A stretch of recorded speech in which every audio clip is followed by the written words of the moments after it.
behind that. I need to add a drum beat behind that someday. But oh, peace and love, brother Adele Wells Ali. You's a Wells, aren't you? I got that in my family tree. Anyway, I'm pulling a nooner today, y'all. A nooner. Get your mind out the gutter. Quit tripping. This ain't that kind of situation. This ain't that kind of show during prime time. By the way, I got a little bit of breaking news. Breaking news as of this noon hour. Let me drop that banner because that's not fly. Hold on a second. As of this noon hour, the dude that busted caps at a high school yesterday, not far from me. I'm not really giving anything away. I ain't telling anybody where I live either because it ain't none of y'all business. Anyway, the guy that busted caps yesterday has been released from custody from Tarrant County Jail. From Tarrant County Jail in Fort Worth, which is a jurisdictional area of which this had occurred yesterday in South Central Arlington. I won't say South Central. Southeast Arlington, adjacent to Grand Prairie at Timberview. The Timberview high school suspect, the shooter, in yesterday's isolated incident has been released from custody. It came out as breaking news just a moment ago. That explains the slight delay I had other than having to make a pit stop and preparing myself for the show today. Anyway, just as a broadcast note, this is Impromptu Musings, and I am your host, Brother Dolph. Brother Dizoff Dizay, Dolph Day. I haven't had any Alizé. I don't care if you think I did. But before we get started, a commercial break, because I don't promise that we're commercial free. You know what I'm saying? I got to do this. I got to generate activity because I believe in supporting our people. I believe in being industrious. I'm doing the best I can to do that because, hell, I'm broke. I'm broke, and I know I ain't the only one out there. Bolster your immune system. Help alleviate stress. Take in those minerals and vitamins that you really need. Nutrients like vitamin B, omega fatty acids 3, 6, and 9, and many more nutrients. More Beauty now offers hemp seed oil. We all know that health is wealth. We must do all we can to maintain it. More Beauty offers 100% hemp seed oil, a natural option. Hemp seed oil, available from More Beauty. Order yours today from the embassyofthemoors.org. The embassyofthemoors.org. And do y'all actually need me to repeat that? The embassyofthemoors.org, good place that you can go and obtain the More Beauty 100% hemp seed oil. I don't care what you heard. I don't care if you have friends that are in the hustle themselves, on the grind, doing whatever it is, and they have their own CB oil brands. I prefer this one. I'll support anybody else who supports me. And if you want to send a product your way and have me announce it on this show, which ain't going no damn where, not anytime soon, as long as I can pay the bills, what bills I do have. And we do, brother, we do all have to support each other. I'm not saying throw me $1 if I'm twerking. I'm not saying, support me in alternative sources of generating income, if you know what I'm saying, alternative activities. Well, what I'm trying to do today is, this is Impromptu Musings. However, I tried an impromptu musing earlier this morning after dropping off my son this morning for football practice, because they start football practice in the morning and they actually have 2 days while the school is in session. So we live near our local high school. As a matter of fact, I'm going to let it out there because I'm not worried about anybody giving me any problems. My son attends the same school that the principal had been released from duty from because of a complication having to do with critical race theory. Critical race theory doesn't even exist. Is it even a thing? Because I know back in the day, in my day, in the mid to late 80s, that, well, we had Black history, a Black history class. It was an elective. That was, matter of fact, it was the baseball coach. I think did he coach softball? But his baseball coach, it was a so-called Black man that was teaching that course, an esteemed, well-esteemed, tenured educator. And this is 1982. I'm ashamed to say what grade I got in the class, but it wasn't an A+. Anyway, there was Black history back then. We did talk about historical contributions of the same 3 to 5, maybe 6 people. You know, Rosa Parks on the bus, the Peanut Man, George Washington Carver. I think we even may have spoken on Charles Drew, because some of the people I believe that were in my class lived near Charles Drew, or at least near the school in South Central Los Angeles, because they were bussed in. They were bussed in from other parts of Los Angeles, and I had actually missed that because my dear mother moved me out of those areas and to a section of Los Angeles otherwise known as the San Fernando Valley. And this is back in 78, 79. She was considering this. And I'm glad she made that move, because it gave me the opportunity to at least have my own book that wasn't filled with graffiti, that didn't have missing pages, and so on. Because back in the day, I actually had a seat on, let me adjust my microphone here. I actually had a seat on a school bus. I was assigned a seat, and I was actually assigned to go to Hughes Junior High School. Summer of 78, when all the paperwork was signed, the ink was starting to dry. So for the fall of 1978, I was scheduled to attend Hughes Junior High School in, I want to say Canoga, no, not Canoga Park. It was Tarzana. And I think it wasn't far from Portola Junior High School, where a well-known recording artist, movie star named Janet Jackson once attended. As a matter of fact, I know some friends. Hold on a second. Matter of fact, the same high school I would end up attending, Janet Jackson's, I believe, second husband attended the same school that I did, or attended the same school they did, high school. But anyway, you know, if this seems like baseless rambling to you, let me know, because I'm looking for people to engage with in conversation, not debate, not argument. But if you'd like for me to address pretty much anything under the sun, drop me a comment in the comment box. If you'd like to possibly participate in the show, be an active participant, and even call in, I can set the phones up if you like. I have freeconference.com, and also got what I have. I got stuff. I got stuff and things here, right here at my fingertips. I can set up and get going. If y'all would like to call in, I have a Messenger. I'm not bragging. I just got a bunch of this stuff because I've mentioned earlier to somebody how much I've been wanting to do this for so long, and not just to put myself on a pedestal at all, and not to go Hollywood, because I'm not one of them. I'm not that. I never wanted to go Hollywood, even though I live near Hollywood. The only matter of fact that, you know, it sounds like I'm rambling, I'm crazy, because I am, and you have to actually be crazy, especially during this time period that we are all in. I actually auditioned, I think, I want to say I auditioned for at least two, if not just one. I actually auditioned in the 70s for the Little Rascals, and it's supposed to be a television show during the 70s that was loosely patterned, but they ended up making a motion picture out of it later, much later. So I've had my share of my Hollywood experience, and that's pretty much the extent of it. So just because someone's from Los Angeles doesn't necessarily mean that they've gone Hollywood. It's just certain people have taken advantage of opportunities that have been afforded to them. I remember when renowned rapper now he participates in a procedural television show called Law and Order. I remember when a man named Tracy Morrow, otherwise known as Ice-T, I remember seeing him on Crenshaw, and one of the memories I do have of him, not just his hair. His hair was always sharp and fly. I remember Darlene with him. I remember seeing him in his convertible Porsche, and that probably would be the first time I saw a black man in my life in a convertible Porsche, in a Porsche convertible, ever. You know, this was around whenever he had that car. I think is sometime in the early 80s.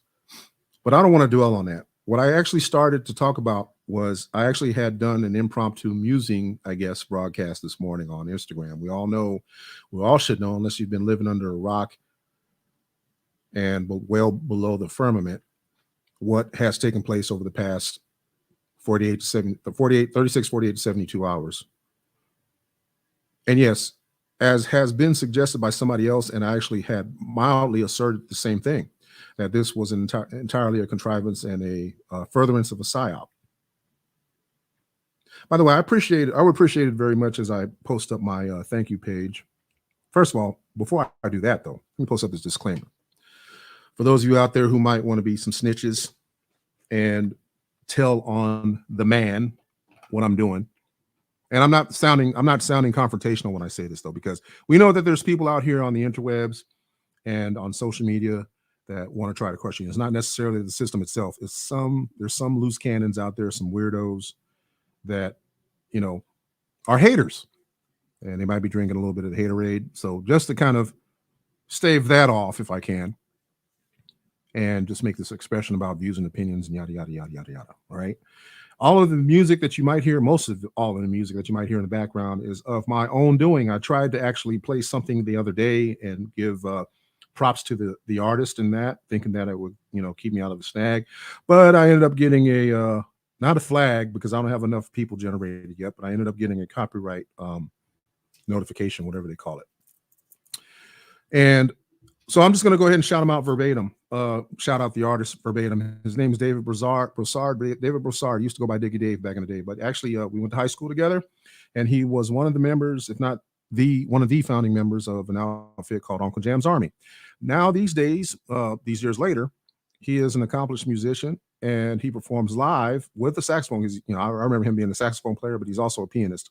But he more recently does shows in Inglewood, California, at a, you know what, I didn't even pull that information, but he's doing a live music every Friday, I believe Friday night. I'll get that location and information for you in just a moment. But he's also got recordings out right now wherever you get your music. I have my music loaded up here on my device, and great stuff. But his latest release is, as I enter the name in the search engine, enter his name in the search engine, David Broussard, like Broussard, Louisiana. Creole activities, right? David Broussard, I'm going to read his latest release came out in July, called Piano Roman numeral 2. Okay. And he's also got one before that from 2020 that is just named Roman numeral 3, David Broussard 3, Loving You back in 2013, and Piano back in 2013, right? So he's got all this stuff that's out here. And as I check my, I received $1 tip from doing an Uber Eats. Wow. All right, cool. All right. I'm gonna bank that. And let's take a look here. Let me go ahead and I'm going to pull up my IG page real quick so I could pull him up. But David Broussard, okay, Broussard, Broussard. And I want to give him a shouts out. I'm sure he appreciates. Oh my God, no. Do I even bother posting this picture? Why? All right, let me see. I gotta check my likes first. Oh, brother gave me props because I actually was going to tell people that I actually made a preemptory announcement on my Instagram, which my Instagram, if you want to connect with me, there is my name is Noble, all one word. I tell no lies. My name is Noble, and you'll see the name Adolph Day or Otto Day. It looks like it says Otto Wolf, but it's actually Adolph Day. All right. Feel free to join me there, please, if you would like to stay in touch and stay up on my activities and what I'm doing. Not everything that I'm doing. I don't put everything on there. I don't put my panties out there in the street. Brother David Broussard, and here's the announcement. Jazz night, and here's the venue, is the Wood Urban Kitchen. The Wood Urban Kitchen Upscale Barbecue at 129 North Market Street, Inglewood, California. Inglewood, California. All right. So jazz night. The previous date he had was October the 2nd, and his performance times are between 7 and 10:30 p.m. 7 and 10:30. So it's safe to say, if you would probably contact him at David.Broussard01, David.Broussard01 on Instagram. And why don't I just go ahead and type that in the window? I got like all this. I got too much information. I got a lot of information before me right now, and I'm trying to manage it as best I can. And it's a challenge because when you are of a certain age, people don't expect for you to navigate through this stuff. And I actually just had a conversation earlier about being of a certain age, um, and dealing with these social medias, being of this social medias, and that people are actually getting away from those of us who are of a certain age. It seems if we are talking on social media or interacting on social media and are of a certain age, people they don't want to see us. They don't want to see Generation Xers and stuff. I guess since we failed them so bad, those of us in Generation X thought the baby boomers kind of took care of things for us through the civil rights struggle, only to realize that they truly hadn't, not completely anyway, because they pretty much went out for self. And I hate to be painting a broad brush, but I am.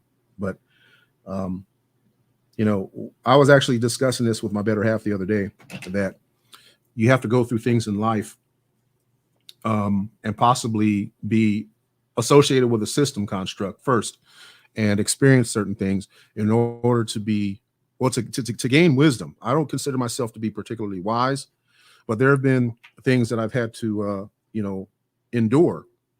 I had to encounter certain things and go through certain things and experience certain things.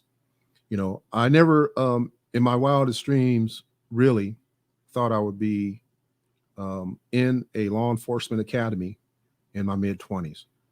I much less even thought I would apply for it. And I never even, well, I did think I was going to end up in the service. I was actually in 9th grade when I saw an advertisement on the back of Jet magazine with Aim High Air Force. And I was in the barbershop at the time. And it wasn't necessarily that I wanted to be a pilot, but it just felt within me. I felt a vibration that it presented an opportunity for me in the future. So I guess I must have subconsciously filed that in my mind, right?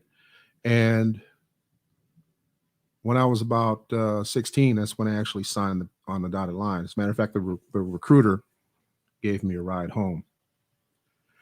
So, ride home that day after I filled out the paperwork. And one of the most pivotal moments in my life was showing up to the door of where I lived at the time with my mom after going through some friction, some drama with her through the years.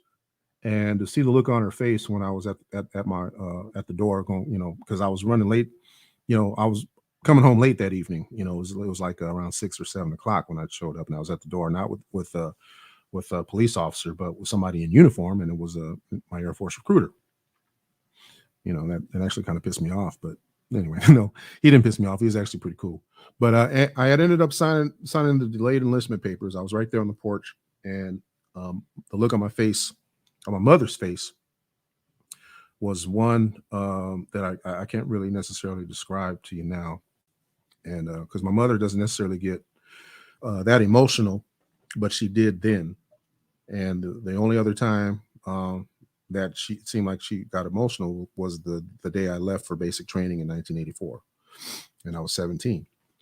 A year before that, I'd signed the delayed enlistment. Now I barely made it through. I won't say I barely graduated, but I had a hell of a time in high school because I was actually attracted. It was for one, it was boring to me. I was more attracted to the social aspects of school than I was with the curriculum, because I knew, maybe subconsciously, because you're not really mature yet in your mind, but maybe subconsciously, that you knew it was BS, that you were being shoveled, I guess. Let me check the comments, because one thing that I do is I actually like to see the comments. All right, good light. See in this Moorish consciousness walk, I'm learning new languages and stuff. I had somebody else send me a message earlier today, and hopefully I'm going to have them on the show. That somebody that represents someone, a man that represents or has studied Hebrew Israelites, and they sent me extended a greeting today, and it was more along the lines of shalom, really. And I don't really have a. It says shalom ach. Shalom ach. And that was the first time I got something like that. It was actually pretty cool. And, because I did look it up. So now I'm seeing Sister Rhea saying let's see, Sabahan Noor, which means good light. All right, and peace and love to brother Adele, and peace and love to you, sister Bria. Um, and I would like to let y'all know that those of y'all that have YouTube pages, of course, let me know. I know those of you that are here now in the room have Facebook pages, or not Facebook pages, or rather YouTube. So what I tend to like to do is, if people come into the chat room and such, and you have a YouTube page, we'll trade likes. I mean, I like trading likes. So if you show up, I'm gonna in the future go ahead and add a like, or like any subsequent thing that you post up. So just I'd appreciate a like, a share, and what do you call it? I'm uncomfortable asking for monies, man. I've always been that way. Asking, but it's a donation, even though I'm not a 501c3 or nothing like that. But it helps. And I know right now this is, I've always had a case of not so good timing. I mean, this is, I've had more good timing than bad timing, but this is not the time to really be asking people for anything intangible or anything, any sort of contribution, unless you can provide them tangibles. And if I provide you something today, if I provide you some insight today, or shedded some light on anything, and you feel it's worth like a couple of bucks for some Powerade or something, which I left in my car downstairs. Yeah, I know it's no secret I live upstairs. I've actually lived upstairs a long time, all my life, actually. And if I could pull up the photo, I'll show you my childhood apartment. But if you could just leave me enough to like share your love gift or something of the sort. No amount's too small. The Cash App is right there. $ Noble Mormon, which I'm going to have to change. That's a whole other story. That's a whole nother story. Because actually, in some studying, I realized that I may not be a Moor. I may be a Mur, which is also pronounced the same way, just spelled different. Muur as opposed to Moor. The latter being more affiliated or closely affiliated with European origin, where the former, more, relates to the Washita Nation, which is the oldest. I don't even know how to phrase this right, I think, but the oldest, believed to be the oldest civilization is acknowledged by the United Nations. Yeah, I'm sure some of y'all know that story. But anyway, I'd appreciate a handshake or something, or a pat on the back. No amount is too small. Be sure to like, share, and know that your donation, if you choose to send one, will help support the creation of more content, which is what I'm working on. I mean, there's a lot of stuff out here. It's just a way of formatting it for you so it doesn't seem like babble and that I'm wasting time. And again, just another program note. I've only been at it just short of a half hour. I'm keeping watch of the time. But I do take breaks during this presentation. And I will be making another presentation later tonight. It seems like the nighttime is the right time. The nighttime is the right time to do a lot of this stuff. So I'm going to be doing this. I'm going to try to stick to Tuesdays and Thursdays, whether it's daytime or nighttime. You dig? So that is the goal, the focus and goal of this thing, which is hopefully it's going to take on a new shape beyond being such a hobby, or just a hobby rather. I just had a conversation with today over the phone with a friend of mine who works in the ground transportation industry as a professional motor coach operator, not a bus driver, coach operator. There's a difference. As a motor coach operator, you operate the motor coach. You don't necessarily just hold the wheel and drive. Some do, but I give props to this man because he has managed to maintain his position where he's at as a full-time driver, because as you know, as it may not be commonly known, a number of charter bus companies have shut down completely. Mainly your mom and pop companies with less than a dozen or so units, that being the buses, because it's hard, man. It's hard all the way around. I don't know if any of you have noticed it that live in some fairly major metropolitan areas. I'm in the Dallas-Fort Worth area, by the way. And I'm rather used to seeing motor coaches on the road a lot, charter buses, commuter coaches, and that. I don't know if any of you have tended to notice whether or not the presence or the lack thereof of motor coaches that are on the roads, or not on the roads rather, that haven't been on the roads significantly at a significant measure over the past 18 months now, since we've been in this mess.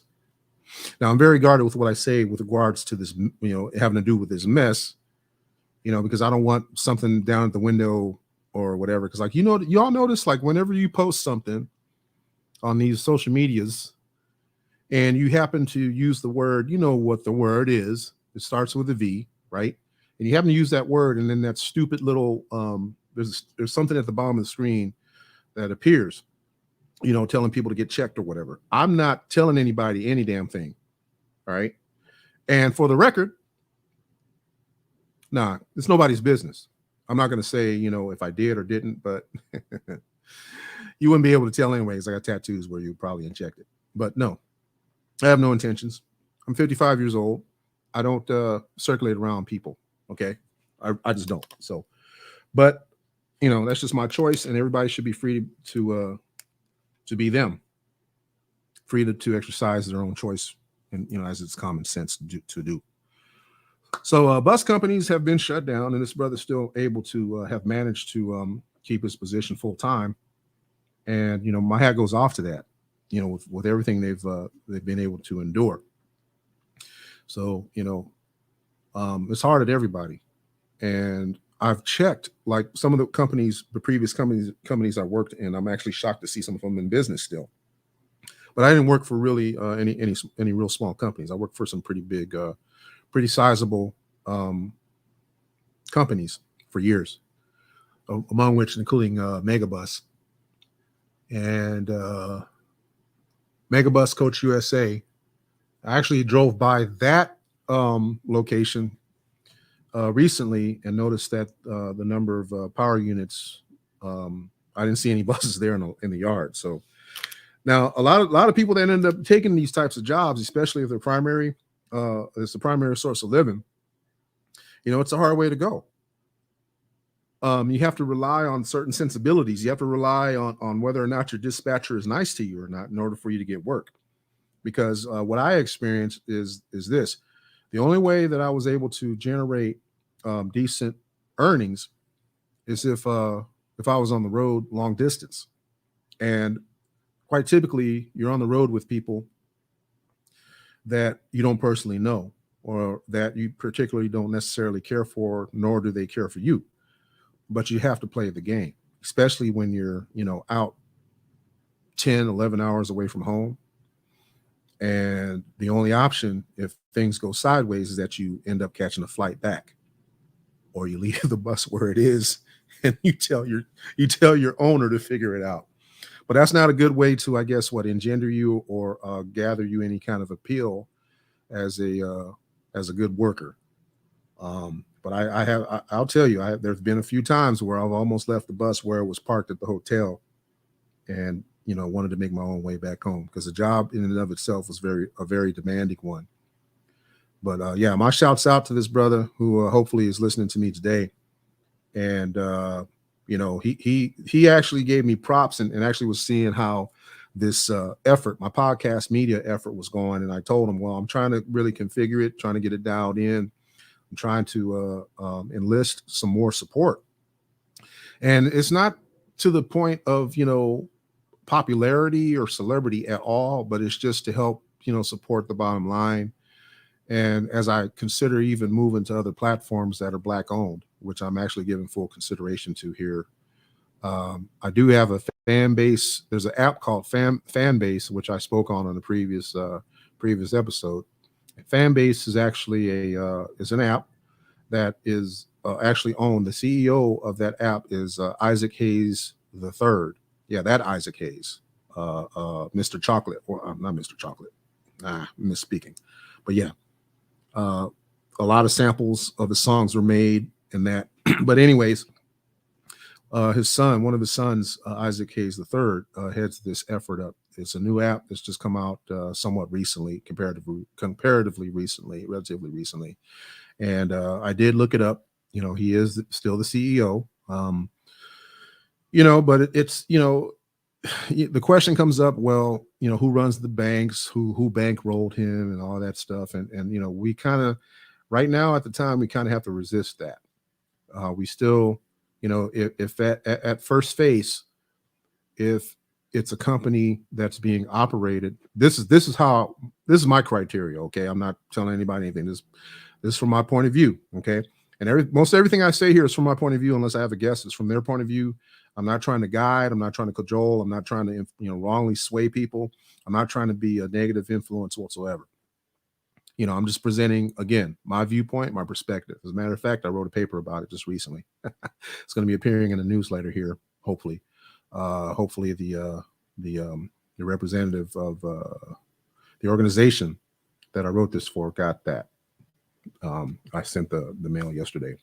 Anyways, we look to these organizations that are autonomous, that will support our best interest as Black people, right?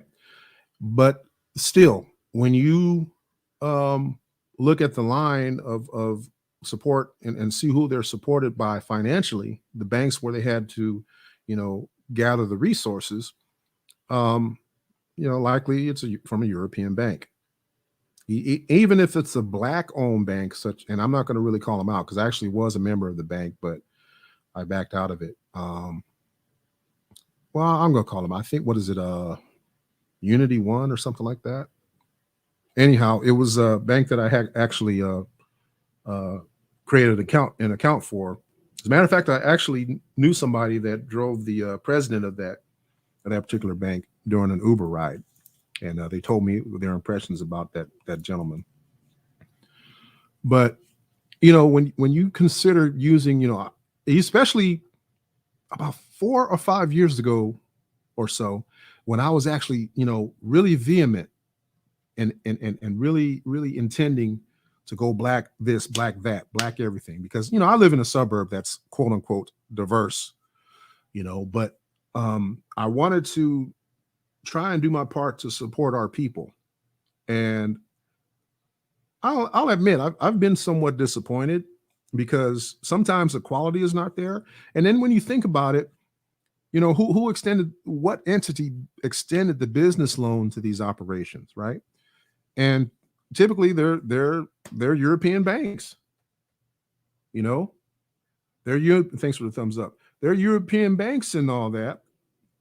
And it's inescapable. It seems to be inescapable for us to, be entirely autonomous in a number of respects. We can't be autonomous and actually insist on our laws to be followed, depending on what you align yourself with. In my case, I consider myself a Moorish American Muslim. The Muslim part, I'm probably not that devout, and I'm still working on it. I just, for the first time in my life, over age 50, at this age, I just actually, for the first time, had purchased my copy of the Holy Quran, the big book. And that took place a few months ago. But what I'm saying is we're still beholden to the existent social construct. And it's rather unfortunate. But we try to do what we can to buck the system, thinking that if we set up these, BOBs, Black-owned businesses, and that will achieve some measure of remedy and repair or restoration or reclamation or reparations even. Oh boy, that's a hot topic. But really, we have to understand the construct that we're in, that we are still beholden to. And I hate to say it, but we're still living within peonage. We still have contracts. We still have bills to pay. We have leases in that.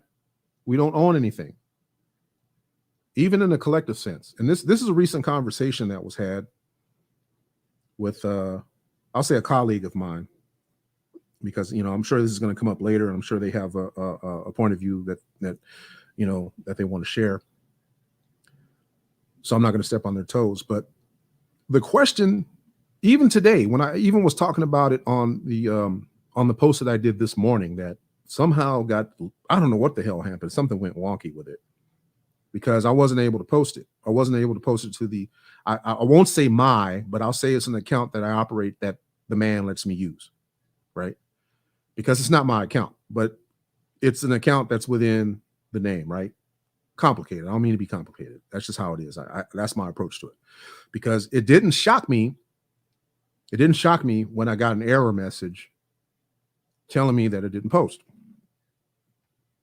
Now, I don't go along thinking, and as a matter of fact, I'm going to pull up the screenshot of it right now and just show you what I'm talking about.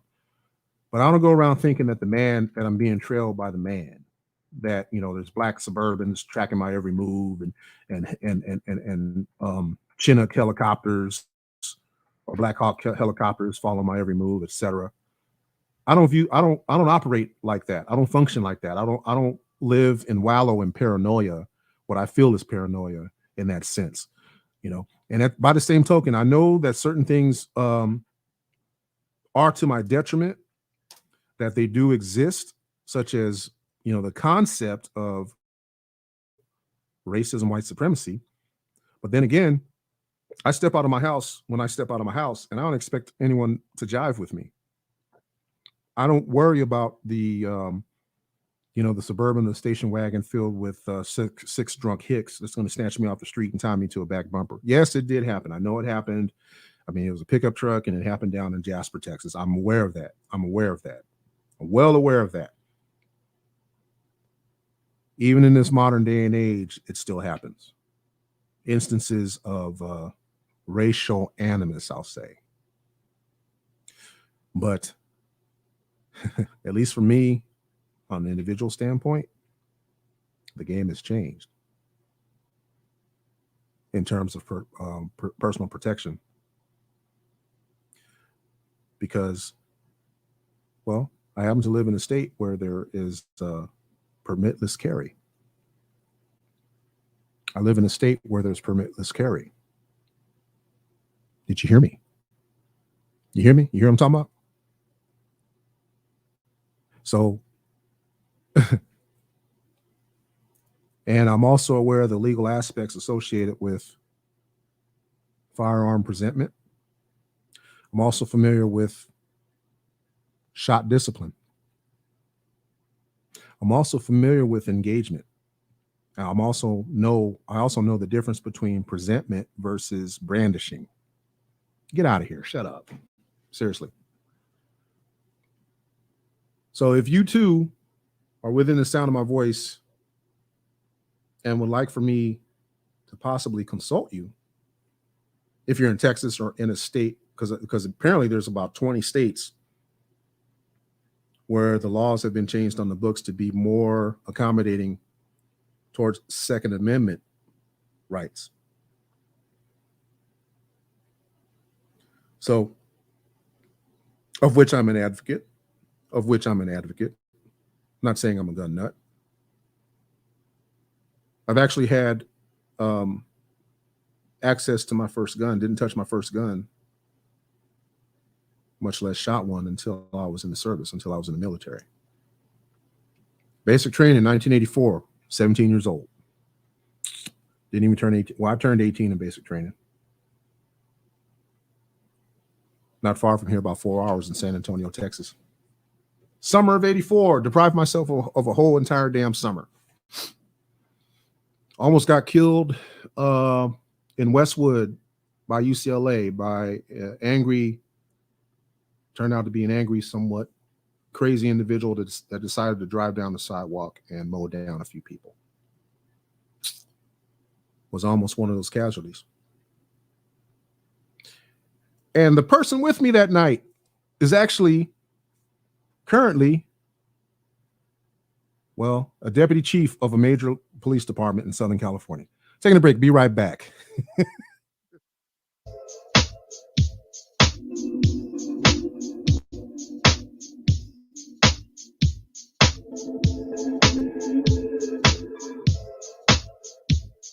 Yeah, I'll take a break for about 5 minutes. I just wanted to leave that teaser out there for you. So I'm going to take a break. I'm feeling pretty good right now, y'all. Thanks for joining me today. And those of you on the playback that might catch this, that hopefully maybe might catch this. And all I'm looking for is a like, or maybe I'm not necessarily inviting dislikes, but if that's your kick, if that's your problem, that's your problem. But leave me something to trick the rhythms into thinking I'm actually doing something up in here, y'all, because this is not monetized yet. So that's one less thing you got to worry about. But I got bills due. I got to support this thing because I got support. People telling me that I should do this, and I'm here now. Be right back after a short break, man. It won't be more than 5-10 minutes. Well, I'll try to keep it to 5.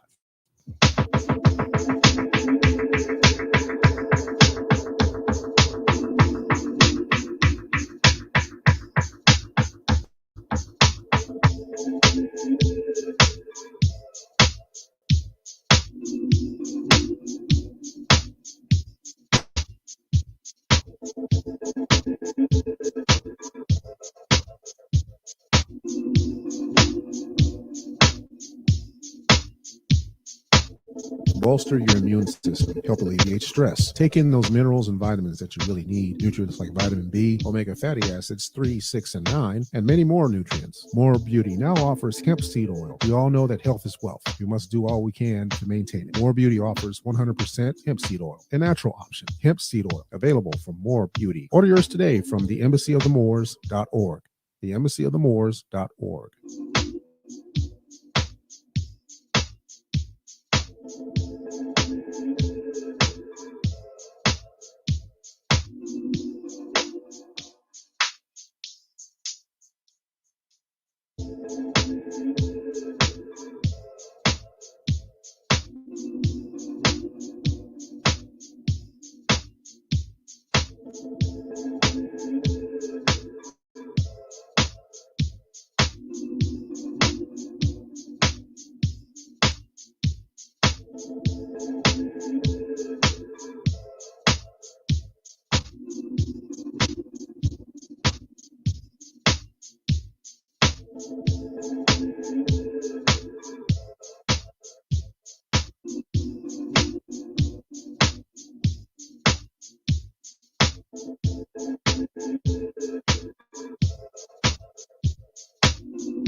Yeah.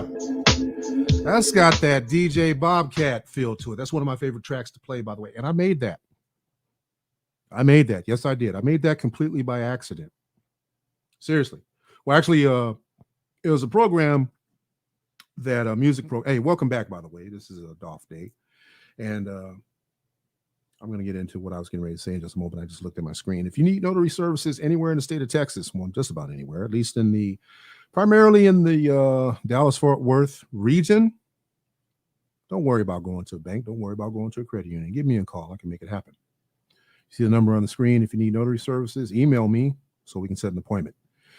North Texas, primarily DFW, and applicable travel rates, they do apply within accordance to state law, by the way.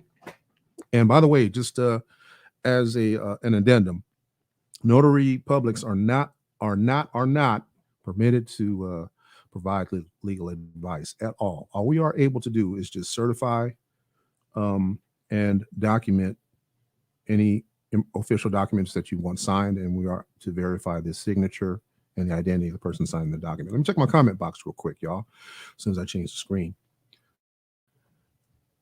So you got the number right there. I left that up. Sounds good. Damn straight I sound good. I have people telling me that I sound good. Oh, the beat. Yeah. You're talking about the beat. Yeah, I actually made that along with a whole bunch of others that I actually played for this show. Because what I do is when I get away, because I have to take breaks, because the chair that I'm sitting on, which I got as a gift before I got started with this podcast thing from an old dear friend of mine, and this chair is actually already worn out because I'm here on a pretty much on a daily basis, trying to figure things out, doing some studying, and I need to get up every so often. As a matter of fact, a little history. Hold on, let me turn on my mic. Little history about me, a little bit more history. As I get into this, I'll become a bit more transparent on some things, but I don't let all myself out in the street because it's not everybody's business. But I actually am a back surgery survivor, and well, pretty much I say the sciatica that I've once experienced as a result of hold on, I'm noticing my headphones are kind of off balance. I was experiencing sciatica as well, and it's kind of a strange feeling. And also, too, along with that, I actually was medicated for a time. I was taking Soma. Man, wow, yeah, it's been so long. I was taking Soma and Naproxen. I was taking what's considered to be a prescription and controlled substances that will get you addicted, will get you in a bad way if you don't manage them. And part of what told me that, well, that I needed to move on and find another career. It's because I was so reliant on it. When I had problems with my back, I was 32, and I had actually gotten assigned to a more permanent position. And actually, I wrenched my back on a day off playing basketball with somebody half my age. It was a neighbor's cousin or something like that. We went to play a little bit of horse one-on-one. Anyway, long story short, I ended up screwing my back up. Went into work the next day, couldn't perform, and I filed out the paperwork. Now, to be honest is a good thing. To be honest is a very good thing, right? To be honest is a very good thing. It's a virtue. But hindsight being 2020, I probably should have said that the injury manifested itself when I was working on duty. I should have allowed it to manifest at work. I didn't. And that was my opportunity to get out of the job at that time. I was 32 years old. I wasn't really on the job too long, but I wish I could have looked into a crystal ball and realized that I was going to leave a number of years later. But anyway, when I filled out the, I think it was a workers' comp or something like that, I filled out the paperwork to try to, to get some compensation behind it, and it got denied. And I ended up losing behind that. I lost a little bit of money behind it, etc. But I'm cognizant about, having had a back injury, and I actually had surgery, actually having, surgery for the first time in my life. And I'm cognizant about, stuff that I sit on and try to do back stretches and that. And so I said that to say, whenever I'm at this panel, I got to get up and stretch. Probably like I have a clock directly ahead of atop my desk that I look at, and if I sit here for a period of time, I got to get up and stretch. So that plays into the why behind I get up and take breaks, because I don't know how long I'm going to be. This is totally like I said, impromptu musing. It's an impromptu musing, and I might keep that title and such. So that way, it'll tell people, oh yeah, AD is on here just babbling. But you don't want to miss it, because something might just strike out at me. Something might just, I might say something that you can take with you, and that's my whole goal. And I don't put myself on that type of pedestal at all. People, they've told me, a number of people said, man, don't do that. Don't talk down to yourself, man. You know things, you've been around, and that's really true. And just to really paint a picture about that, there's a recording artist, a member of a fairly popular hip hop group, a hip hop collaborative, as a matter of fact. And I don't want to make it seem like I'm clout chasing, but I interacted with one of the members of the group, one of the original members of the group, by the way. And as it turns out, we once both lived on the same street in South Los Angeles around the same time.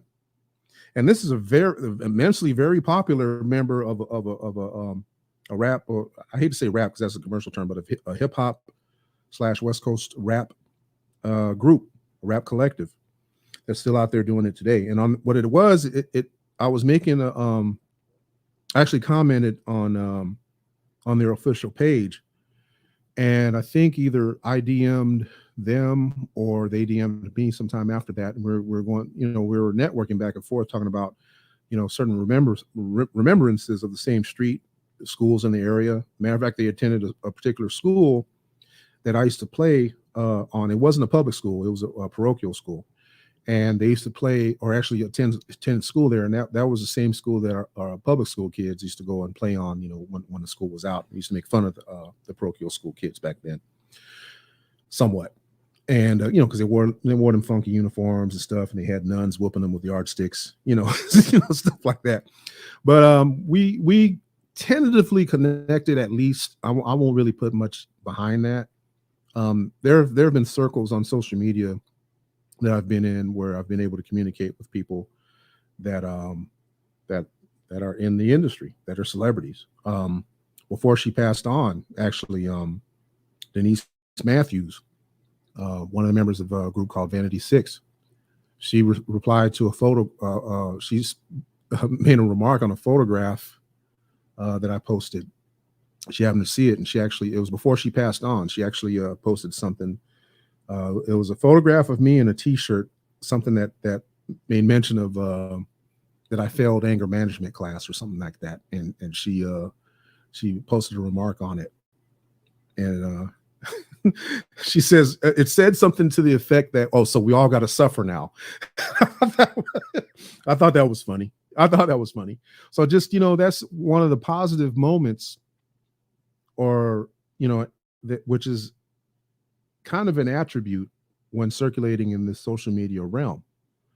You run across certain people, and, regardless of vocation, but you run across some people, and you engage in conversation with them.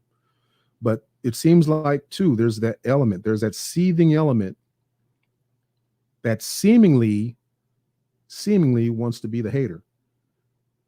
Even if you are articulating points, I've had people make fun of the way I've talked for most of my life, from childhood on up to middle adulthood.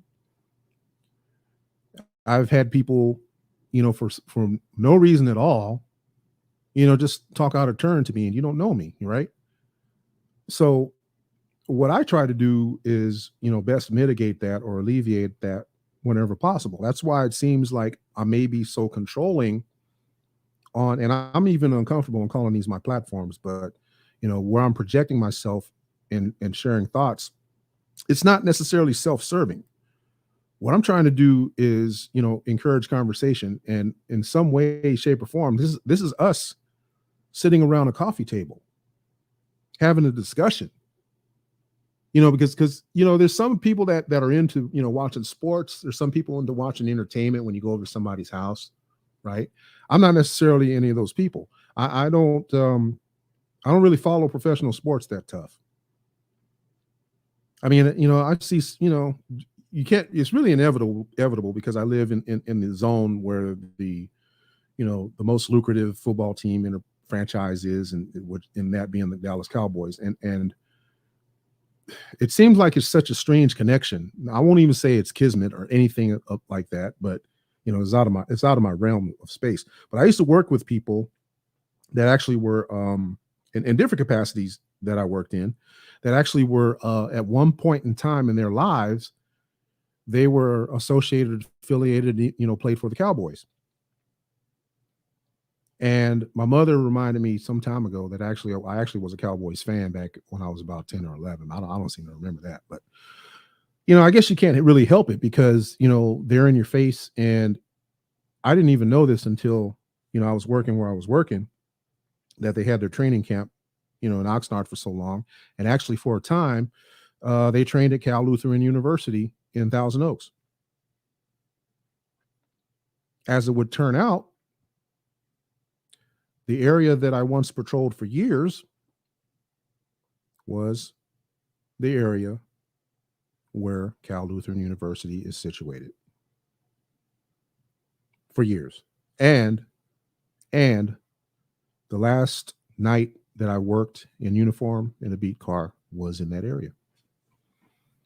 As a matter of fact, one of the sergeants I once worked for was, I don't know what exact level, but he was actually on the team or on the practice team or something. I don't know if he redshirted or not, whatever you call it, but he was involved with the organization for a while.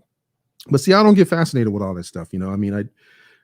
What things soured for me back in high school when I actually went out for football, got a wide receiver slot, and I was fairly excited because I saw it as a boost to my social life, which tends to be somewhat important because that's exactly what my son is going through right now. He's experiencing a bit of a boost and enhancement to his social life now, because what we've noticed is he's really taking care of his physical appearance, that being his face. He's using facial cream and stuff to treat the instances of acne.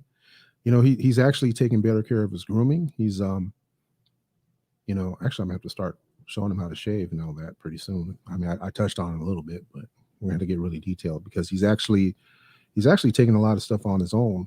And I think he might be getting influence from some of his teammates perhaps, because, well, a number of his teammates that are on his football team have, beards and stuff like that. So it's kind of scary. But anyway, I noticed he's taking care of his, physical appearance, and that he's cognizant of his, aware of his physical appearance and everything. And he's also been going to, see sports matches, volleyball games and stuff. And we don't have a young men's volleyball team. So anyhow, I think I like to think that's a purpose that I have served, to guide him without helicoptering over him, and I've shared my experiences that I had when I was his age with him, and just kind of let it out there that by the time you were 16, this is what I went through. And getting back to my point about, going out for sports, I played Little League baseball for about 3 seasons, played basketball, park basketball mainly. And I ended up, what I felt was a shot to my social life to better enhance it at the time, because high school social life is so important. But I ended up going out for the team, ended up making a wide out spot, and sharing my excitement with my mother. It didn't seem to be anything that excited her, because she saw a cycle. She saw this cycle that she felt was a detriment, as opposed to being a win or anything positive. Because you know, all these Negroes, all y'all want to do is be, sports and entertainment. She wanted me, she wanted me to be an attorney. She wanted me to be in politics, but I didn't want to work that hard to not be effective in life. So I got pulled from the team, ended up working all my life, or working all through high school. I always had a job. So that's why I'm not too inclined to work anywhere now. I actually want to work for myself, and I'm trying to work that out. I got some resources I'm working on now because I'm kind of getting tired of doing this. Not really tired. I like it. I like being out and about. I always like working outdoors. But earlier today, I actually dropped off some luggage and did a couple of Uber runs. So, I really don't mean to make this about me, but I'm just kind of like sharing experiences and kind of sounding off stuff, sounding out, and throwing stuff against the wall and seeing if it'll stick. So bear with me, y'all. So the point that I'm trying to get at is this: you just got to do stuff, man. You got to do stuff. Try, do the best you can. Positive affirmation for y'all out there is just to keep plugging away and keep doing it. And I'm actually going to share a mindful moment with you that I totally forgot about, because usually at the start of the show I like to share these things. But let me share a mindful moment with you as soon as it pops up on the screen. There we go. Those of you out there, take a deep breath before and after every meeting in your workday. Take a breath before and after every meeting in your workday. So if that's applicable to you, feel free to do that. Hopefully, and that is your mindful moment from your man, AD, otherwise known as Brother Dolph, otherwise known as Big Finn, Big Dolph, not the old one or not the young one. All right, as I'm waiting for this Instagram to populate, because I walked away from it, and it's coming right now. So what I ended up, I touched on it in the previous segment, because what I was trying to do was actually wax philosophically, wax philosophically, as it relates to life experiences. And I had actually just dropped off my son, and I was working my way back here home when I just went and did a live. And I don't know how long I had actually spent, in the parking space, just talking into my phone. But I started talking, and I noticed a loved one of mine showed up to my live, and it's someone that I don't normally, ordinarily contact a lot, because I'm actually really separated from my family members. And that's another story. That's another story in and of itself. But I actually been recently working on my family tree again. But I was doing the live, and one of my cousins had jumped in, and we started conversing. And then actually, I started conversing just like I'm doing now, seem like I'm just talking to a screen, but but I started talking, and then another friend had jumped on, and I felt that I was making some points, and a lot of the points that I was making really more had to do with the way that I see things, my slant on things in life, right? And in this space, that which is, this Moorish society, right? There are going to be people out here in this space that will correct you. People that are seeming to be mystical in their approach to things. And they will tell you to not say things like phrases like good morning. Don't use words like blessed. I'm sure some of you have possibly seen the memes that are out and about, having to do with this type of thing, having to do with linguistics. And it's kind of a turnoff. I admit it is kind of a turnoff for me, because this is my point. I grew up all my life having to learn to speak and articulate and formulate things, grammatically, in the spirit and the methods used to convey a message properly. So in essence, I knew at a young age I had to learn the businessman's English, the white man's English, the white man's language, so-called white man, because some people say there's no such thing as white, and that's true.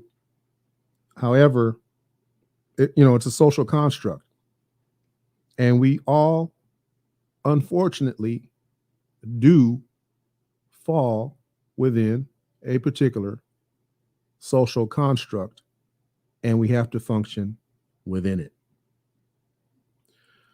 Well, what ended up happening during the course of my conversation, I might have mentioned some key words.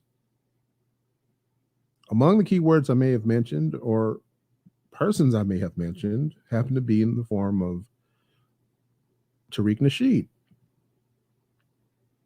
Maybe one of his many followers, minions, whined about what I was saying. Because I was talking about the museum project that he's working on, which is a passion project, in my opinion. And I touched on it before on a previous podcast. I think it was half-baked. I won't say it was half-assed, but it was half-baked. So permit me to share my screen. Well, you don't have a choice. Well, you do have a choice. You can just not watch. But I'm going to share my screen right here. And for some reason, I can't. Yeah, here it is. Hold on 1 second. Because what had happened was, okay, that's why. I need to close out my Telegram. I was reading a message, a couple of messages I got on there. I got like 600 freaking messages on there. And I got to close my YouTube. Hold on. There's a few windows I got open that I hadn't realized were open. And before I share my screen, that'd be might be mighty embarrassing, depending what screen I got up. And I go to share it. Oh boy.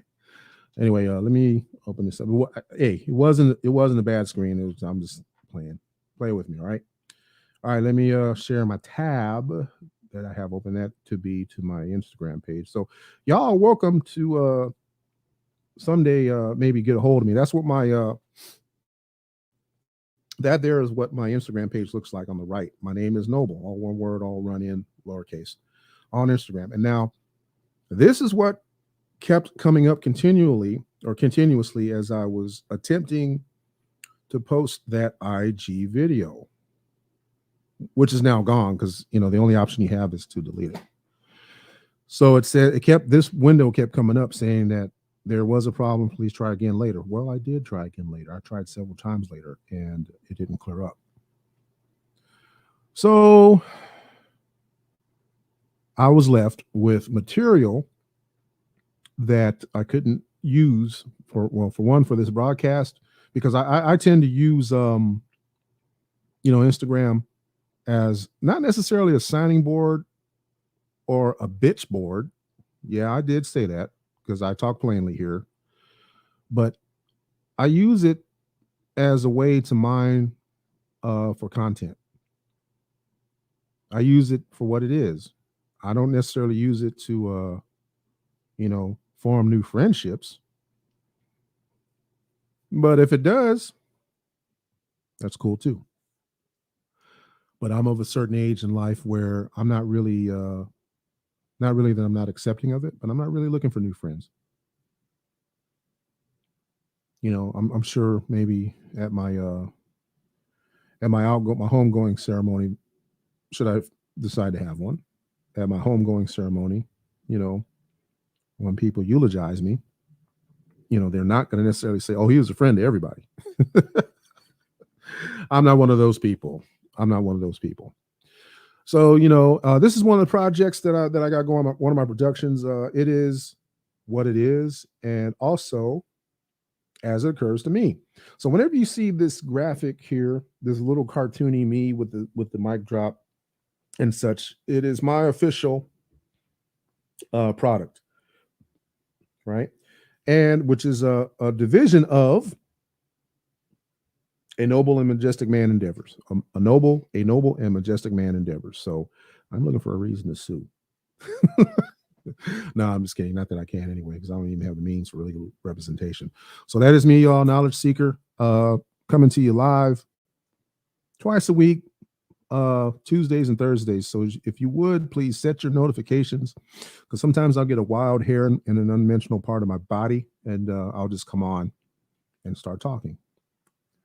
So, whatever it is I have to say is whatever I'll say, and I don't mean any malice, any ill thoughts or anything of the sort, as I come to you and hopefully present news that you can use. Speaking of news, I'm going to try to look up that while I have the stream going, I'm actually going to try and look up the breaking news that I started out at the top of the show regarding the young man, 18-year-old, that got into a beef at a area high school. 18-year-old gets into a fist fight apparently in the upstairs hallway of Timberview High School. Gets into a fight, decides to pull a gun, ends up shooting 3 people.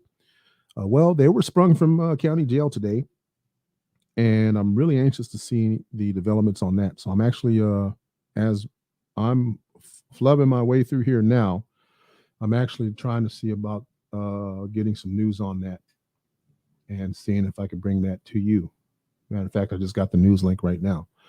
So you know what? I should have maybe I might have gotten it on my Twitter page. I didn't even check.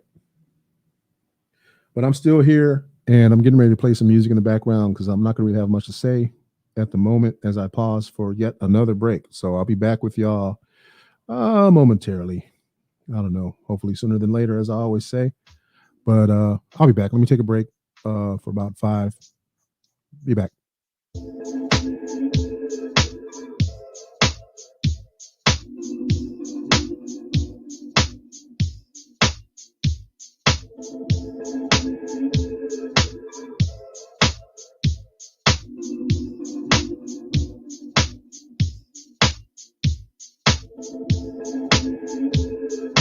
All right, I told you I'd be back. I told you I'd be back sooner than later. Okay, so breaking news: the suspect arrested in the shooting at Timberview High School in Arlington yesterday, Timothy George Simpkins, has posted bond and was released from Tarrant County Jail. So he posted bond. So it's obviously, as it appears, he was able to afford the bond, and the bail was set at $75,000. So people are asking in the Twitter space. One question I'm seeing here is they let a school shooter out on bail, and then somebody that goes by the handle of Tyrone Bigham said bail $75,000. I was shocked myself. And let's see what. Look at another source. Oh no, that's rain. That's weather coming in. Oh, shout out to the folks down in the southeast, namely Alabama. I heard some news that Alabama is encountering some pretty tough weather right now down in the southeast. I hadn't really pulled any maps up yet, but I saw an announcement about that. So to my peoples down there in Alabama way, actually I have one right here. No, there's somebody trying to sell me one. But yeah, there's some. We're expecting some weather coming in. As a matter of fact, next week, several chances of rain here, with a front expected on Sunday, with showers and storms, and another system on Wednesday. Some severe weather, as it says here. Some severe weather will be possible during this time. So sometime next week, we're going to be experiencing some weather here. Tis the season. Tis the season for that, as it is. Oh, wow. Okay. You wouldn't know it now looking outside. It's actually real nice. Really nice right here for now. Yeah, we'll have to see. So yeah, I don't know what that was about. What I experienced earlier with, IG doing its thing, and so obviously IG was doing this thing. Maybe I sparked. I kicked up a spark when I said something that I said. What it is, it's an effort by none other than a mostly intensely popular. I don't like to say thought leader. I'll say social influencer. And as I'm chewing gum and walking at the same time. I'm going to try to pull that up. And it's actually called Hidden Figures Museum. And well, I think it's hidden. Let me confirm that. Strike that. Let me see what it is. See if it comes up in the search engine. But I'm actually I'm pretty peeved about it. And I'm not the only one. I saw a content presenter yesterday that actually had some things to say about it. As a matter of fact, I might even play their video here momentarily. No, maybe it's not Hidden Figures. I mean, the correct name in the search engine. But it's another crowdsourced project, none other than Tariq Nasheed, an accomplished author, filmmaker, etc. Hidden Colors and 1805, I believe, about the Haitian Revolt. Okay, yeah. So he's been around the social media thing for quite some time. So I don't want none of that smoke, man. I just want to, I got my little tiny little station right here, my station in life, and whatever. So I want to call out I want to call it out though, man. I mean, let me get this straight. You got there's actually actually was an old museum over off of La Brea in Venice. But that existed before the California African American Museum. The name, Hidden History is called. That's what it is. Okay, I'm gonna pull this up right here. So far, as it's listed, he's raised what says that he's raised $145,000. It's saying that he's raised it. It's saying that he's raised 145 large. Okay, and I haven't quite seen a breakdown yet, but he's targeting for 1 million according to the Mogoldom Nation. Mogoldom. Man, come on now. So the Mogoldom Nation. Oh, and I share my screen with y'all again. That's when I say again, that's because of Bill Cosby. I blame him for that. Bill Cosby, PhD. All right. As you see the screen share right now, and you can read it with me. You can read it with me as I read it aloud.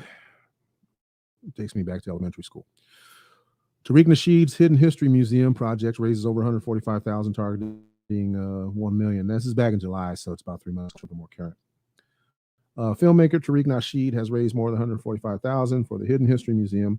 He said he plans to build in Los Angeles' historically Black Leimert Park neighborhood, which the immediate environs have been somewhat gentrified.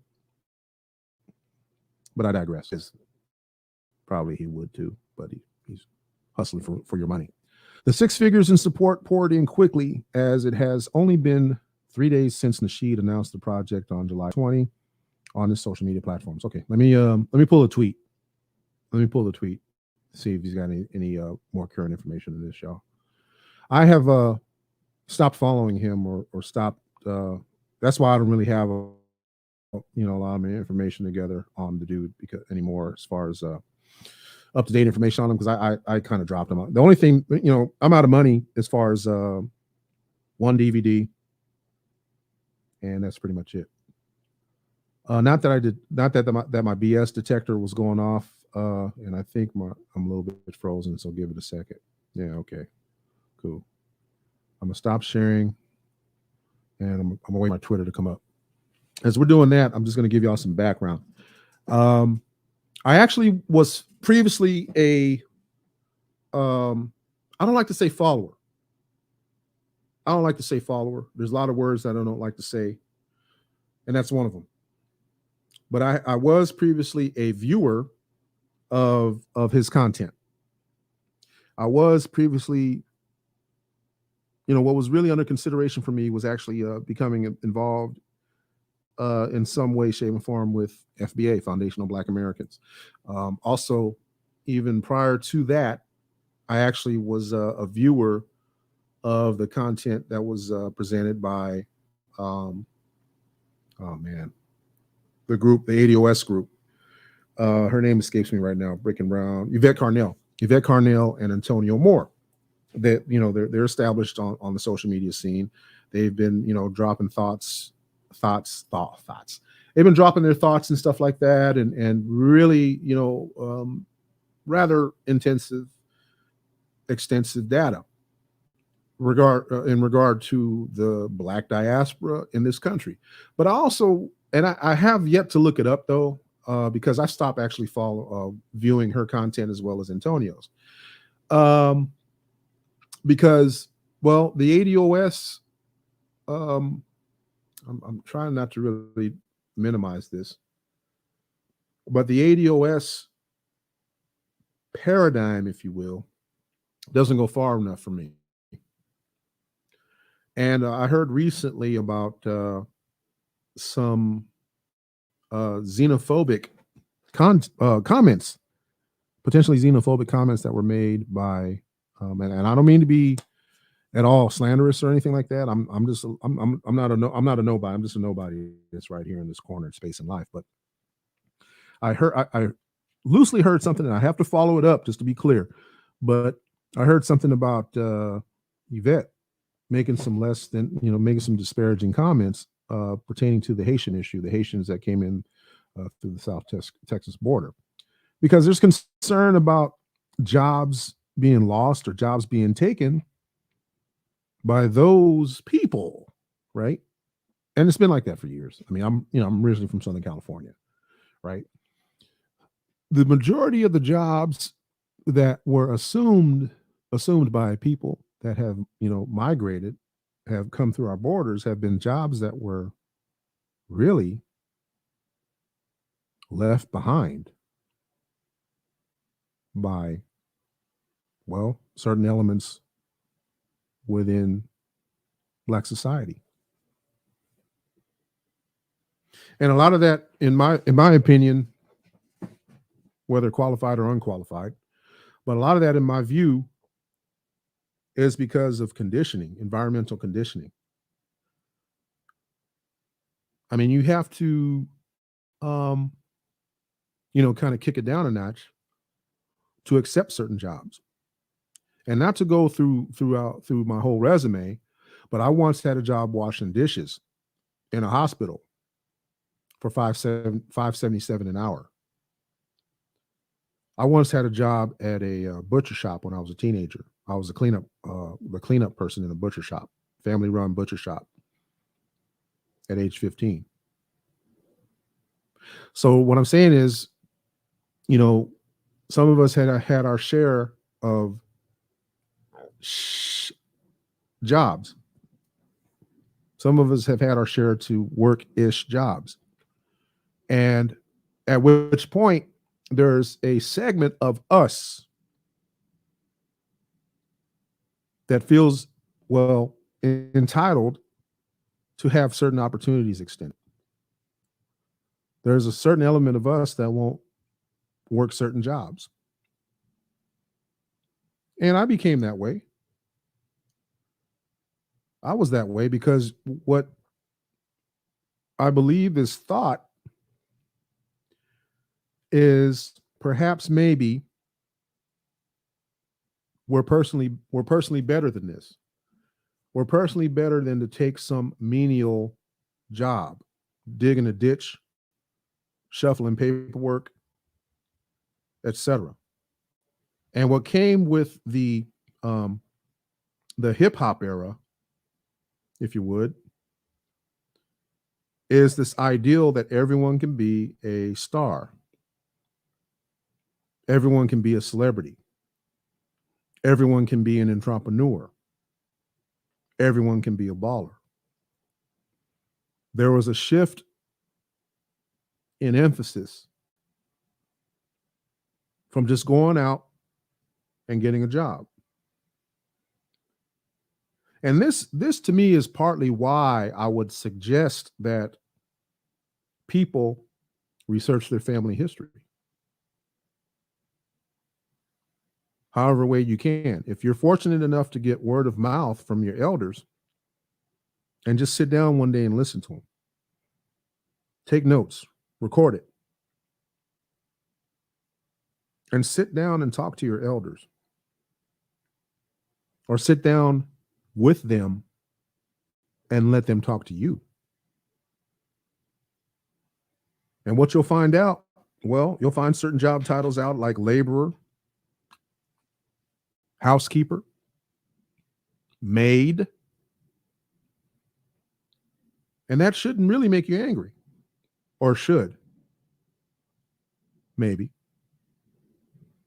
because your ancestors wanted, well, they wanted better for you, right? They wanted you, I don't know if they necessarily wanted you to be a striver. They wanted you to build. But what we have to do is build within ourselves first, because, you know, we lost all that stuff. We were at one time more autonomous, or we had the ability to be more autonomous at one time. Let me turn up the gain button a little bit. We had the demonstrative ability. I like using that word, demonstrative. We had the demonstrative ability at one time throughout various phases of our existence as a particular ethnic group to be for ourselves, by ourselves, with ourselves. However, I do remember seeing photo images of Marcus Garvey, the harbinger, and the predecessor, not necessarily predecessor, because I understand that he took a lot of influence from Booker T. Washington.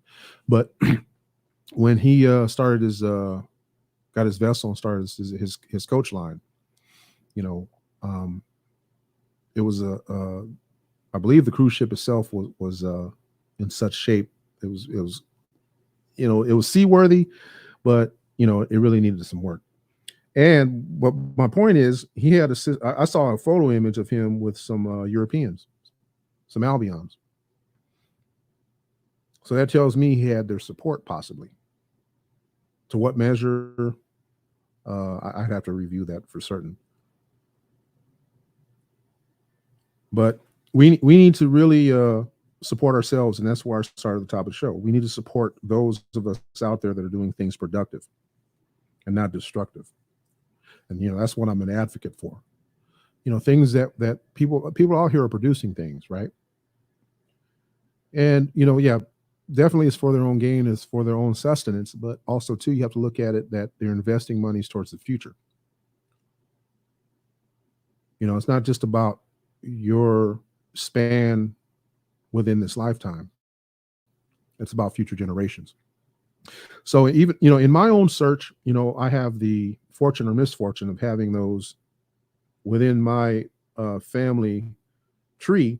Well, with very few exceptions that were business owners. But the most of them that I saw, according to the census data, and this is something I talked about earlier on the Instagram that before I got pulled or whatever happened, is that there was a majority of them that were owners that owned their properties, as opposed to being renters. Because you enter on the spreadsheet, you either enter letter O or letter R. The letter O represents O represents owner.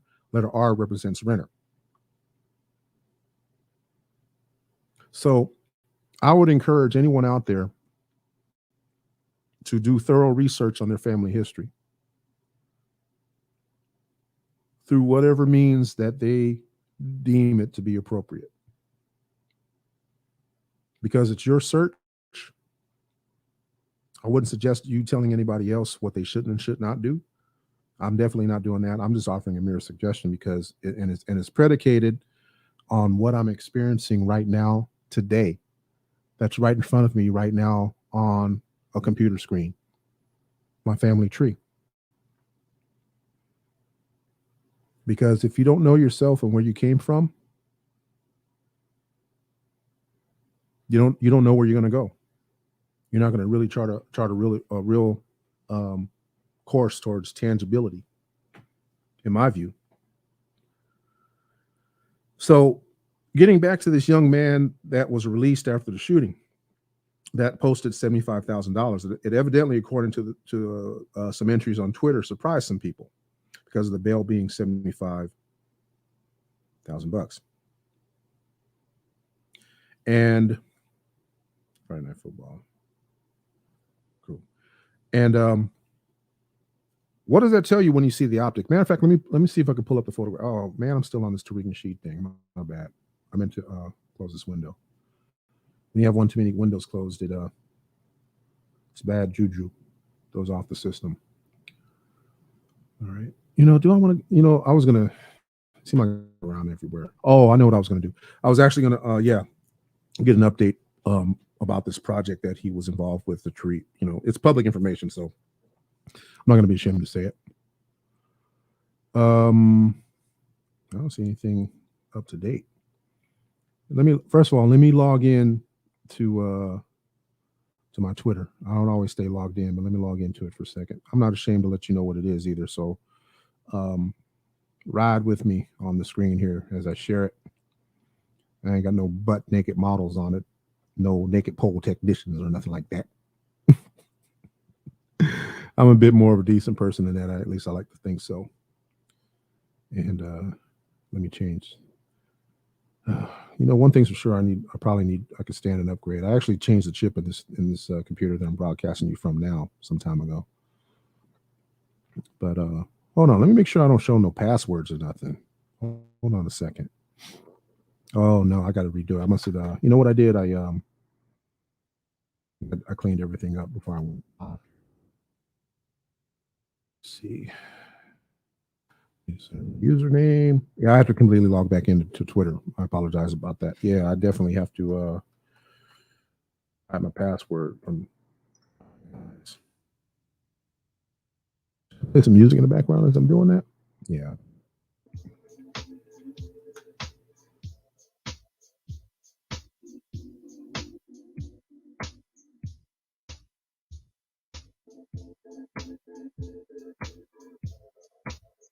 On a break, I'm still here. I'm actually just trying to enter something right now, and I don't think I'm entering the right password. But give me a second. I don't really use Twitter that much. I really don't, because I think it's just kind of like I don't know. People just end up whining and engaging in bitch sessions on there. Just my view.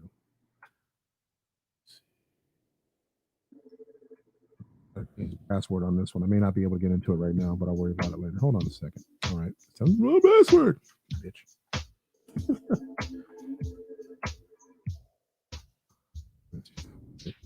You gotta have a number of different passwords here. All right, hold on a second. Gotta enter my code. I got double and triple protection. Yeah, if you're out there today, let me know that you're out there. Those of you that might be catching this live, I actually announced it to a few people to see if they wanted to come through. Say hey. I would just appreciate a like, even if you don't like, if you don't like it, dislike it. That's cool.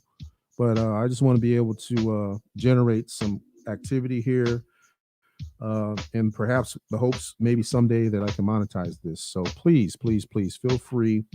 Oh, that's where he went to last night. That's my boy. Okay, cool. My boy went to a team dinner last night, and he mentioned some lasagna that they made. So what they do a lot of team building activities. The parents aren't always there, or at all. If anything, we're not necessarily invited. So he gets to experience things with his team, which is good.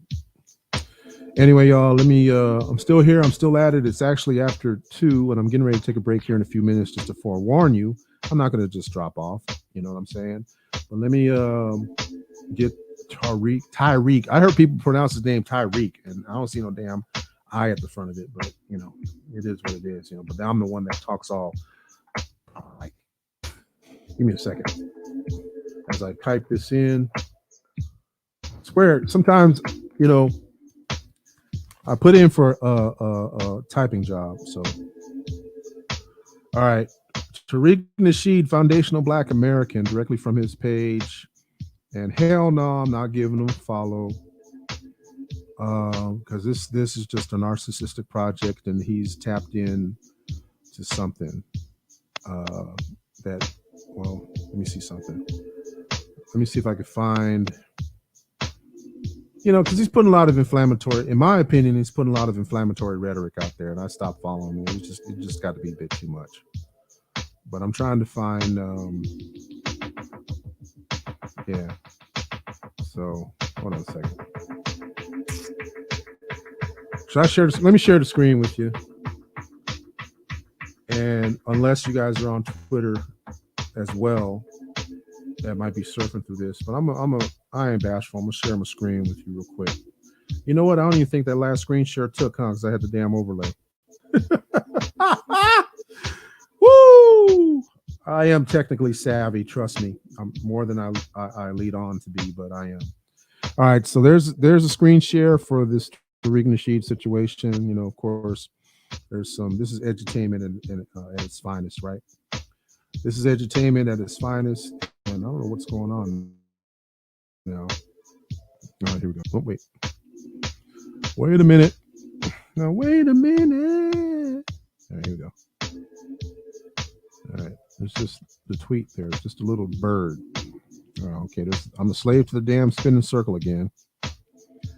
All right, it must be known that I'm trying to share this thing during my broadcast, and I'll probably get a little thing later about it. We'll see. To think I actually purchased Mink Slide too. Well, it was only $1. Yeah, he's just hustling, man. It's just a hustle. I mean, yeah, he put some good information out there. It makes you think. I'm not one to really shoot the messenger at all. I stopped following PBT as well. He doesn't show his face. I guess I'm not going to show mine. I don't know. But, these people are putting out this, information. See, let me see. Hold on a second. I'm still trying to find the stupid, the information, the museum information. Hold on a second. Let's see. Let me go ahead and put, I'm a slave to the bar right here. Okay. That is me, B, Ada Wolf Day, AJ Day, AD Day. I'm trying to make it difficult for y'all to find me, right? Give me a second. I'll be right back. Well, I'm still here. I'm not going to turn on the volume. I'm kind of tired of this track. Are you? No. Sure you won't tell me if you were tired of it, or would you? Would you or would you not? That would be pretty bold of you to tell me that you don't like it because I didn't ask you. Well, yes, I did. Hold on a second. Let's see. All right, there we go. If it isn't my typing, it's my connectivity, man. I tell you what, changing the song right here. Putting on another track. There we go. All right, turn that down. I like this one, man. I like this track. I liked it when I made it. That's why I made it. All right, I put Tariq Nasheed Museum on there, but I'm not finding anything. Oh, okay. October 1, El Gordo says, going to find soul food is like going to LA to find Tariq Nasheed's museum. You won't find either. Wow. Yeah. I'm trying to see if he's got anything about his museum up recently. Maybe I'm not looking in the right place. I don't know what's going on, man. But give me a second. I do get people that like my tweets from time to time, though, but it's highly irregular that I even add anything. But here we go. All right.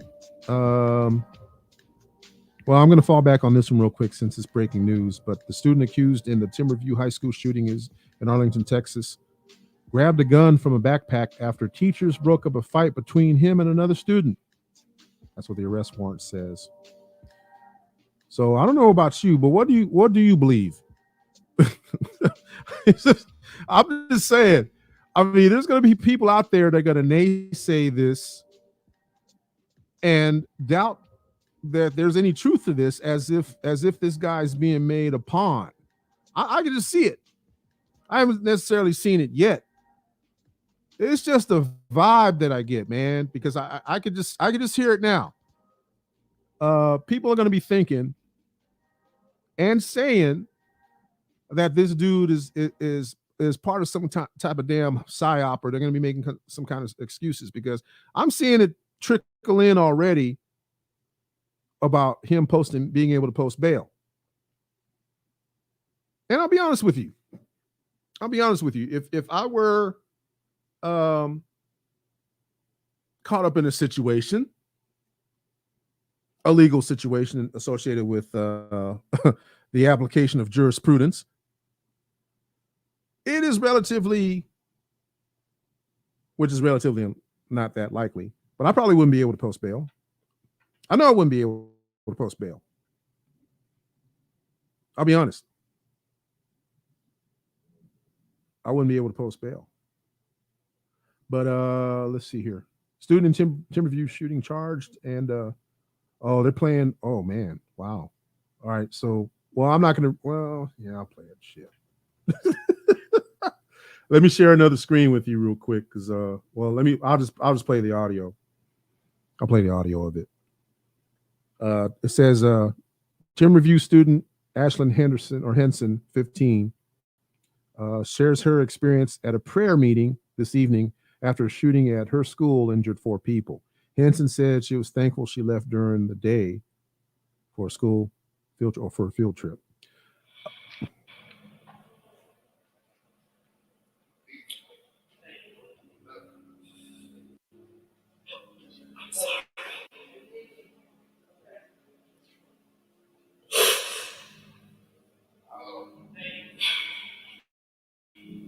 My name is Ashley. I go to Timberview High School. At first, I just want to thank God, because when the shooting happened on campus, I was on a field trip.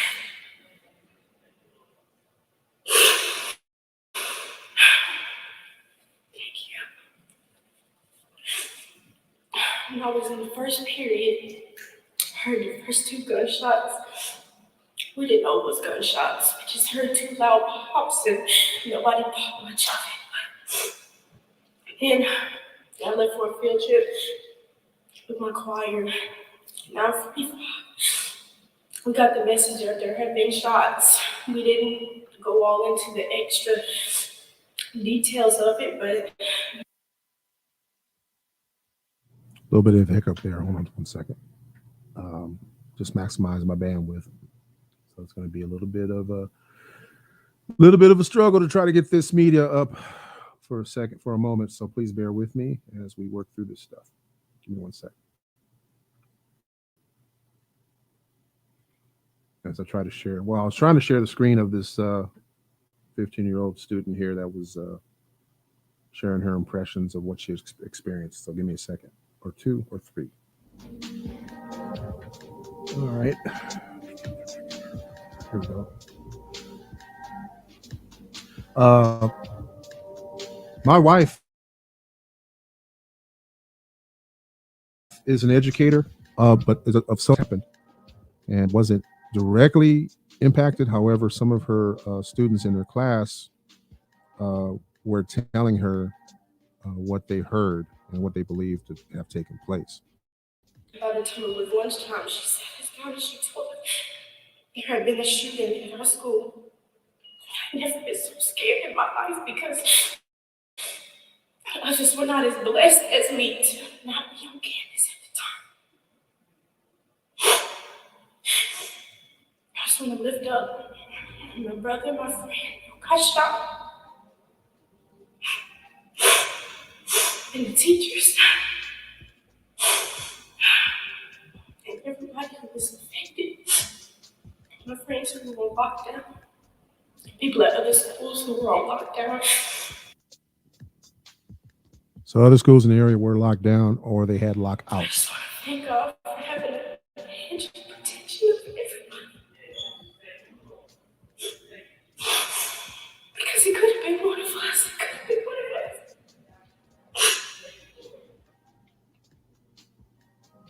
Yeah, it's pretty deep, man. It's pretty deep. And on the personal level, I went on this. I started saying about my wife is actually a practicing educator at a public school, and not in the immediate area, but not very far either, on the other end of town. And I actually had messaged her and told her, kept her apprised of the developments because, they're unable to uh, have social media, or they are to an extent as per protocol. But she wasn't totally unaware. But at the same time,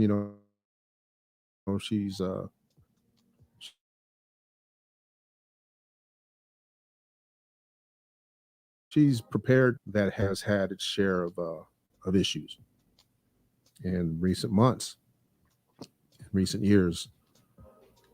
Um, because of the particular school she works at. So, I feel satisfied and okay and comfortable with the protocol, and with the protocol at the school where our son attends. Um, I actually discussed the matter with him yesterday and asked him if he knew about it or learned about it, and he told me that he did.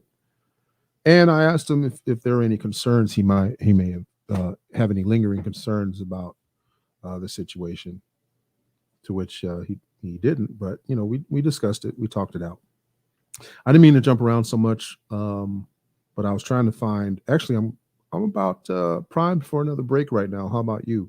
I think I'm going to take another break, but a little longer break this time. I'm showing just after a quarter past. I think I'm going to take a break until the half hour point, because what I would like to do was pull up what actually I was trying to discuss, having to deal with the museum that was opening up at a location in Lamert Park in the Crenshaw district, at a location that, is a pretty notable and known location. There were 4 reported victims that received some type of injury. 3 of those were taken to the hospital. 1 was released here and received minor treatment by EMS medical personnel. At this point in time, it is my understanding that there are at least 2 that have received some type of gunshot wound. All right, so that was from yesterday. That was the update on the Timberview shooting in southeastern Arlington that took place yesterday. As a matter of fact, the ATF feds are involved in it. We're assisting in augmenting Arlington PD, Arlington School PD as well, and Grand Prairie, as well as another agency. I think Mansfield Police as well. So there's a multi-jurisdictional or a number of police agencies involved with this case. And, this young man was released. I guess he's got his family's got the resources.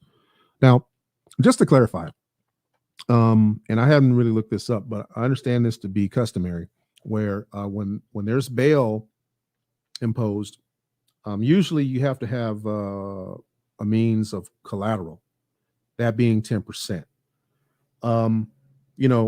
Given that he lived in a single family residence, I'm sure the house was put up for bail, and that the family's got resources available, and that's the reason why. And plus, given his background, if there's an absence of a criminal history, a documented criminal history, especially as it pertains to crimes against persons, it's that was possibly considered, and the reason behind him being released on bail wasn't necessarily proven a flight risk, which is surprising because, it can be surprising because a number of years ago there was a case, an influenza case associated with a young man who ran over and I believe killed, I think, 4 people.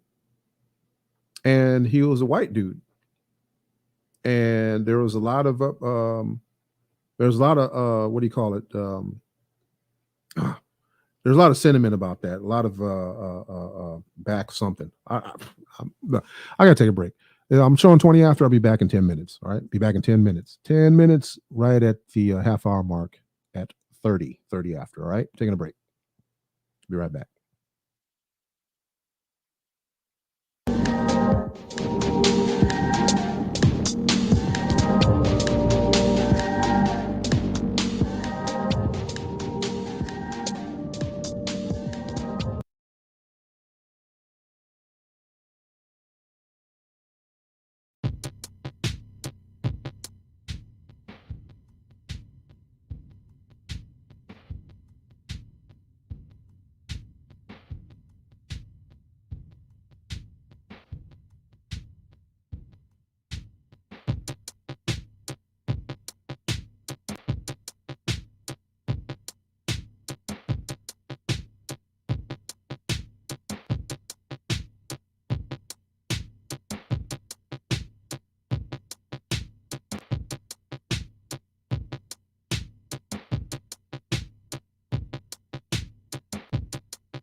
Yeah, I see you. I'll be back in about 3 minutes. 3 more minutes.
Yeah, I want to see some comments.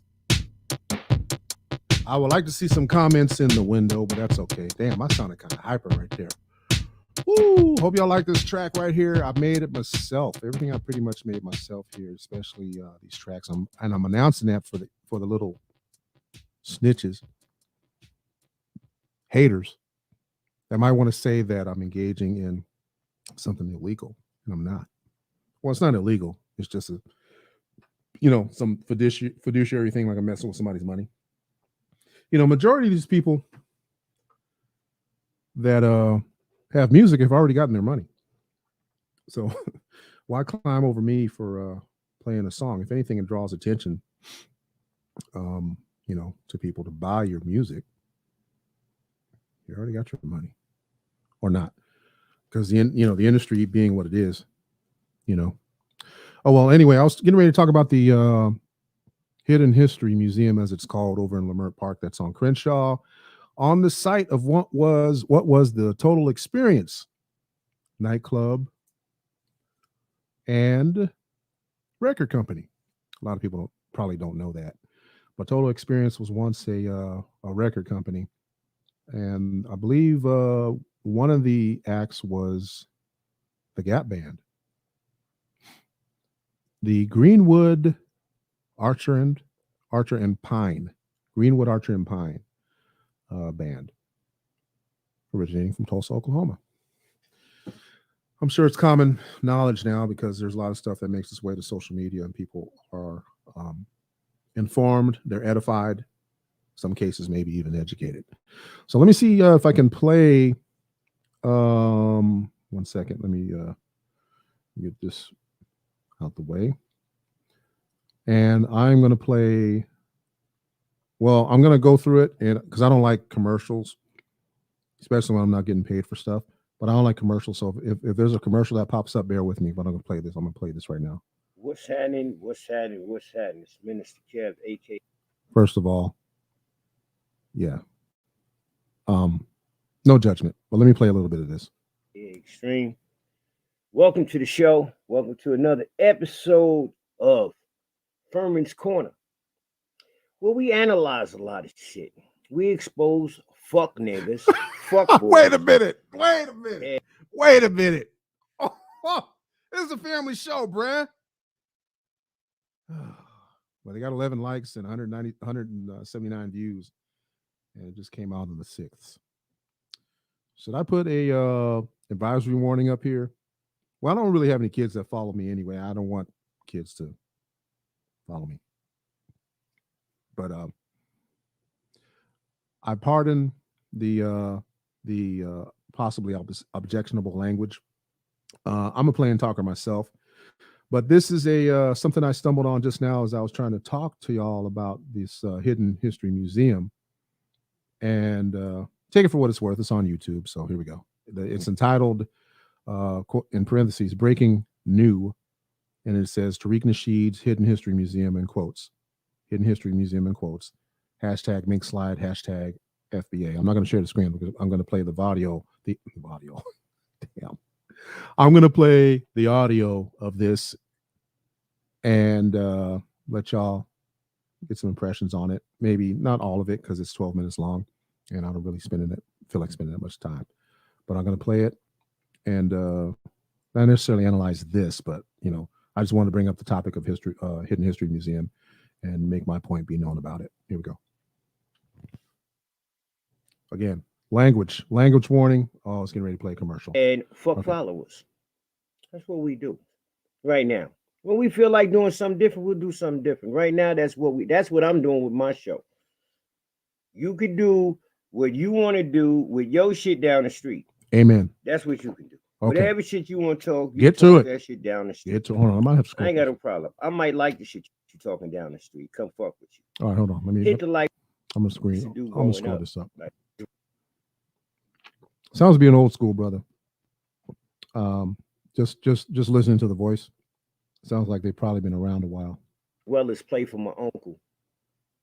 My uncle had the team through it in all the major tournaments in New York too. So I had some in-house shit and I had some out-house shit going on. Let me see if this is. But I would pick me a squad.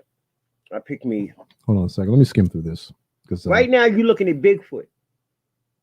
Hold on.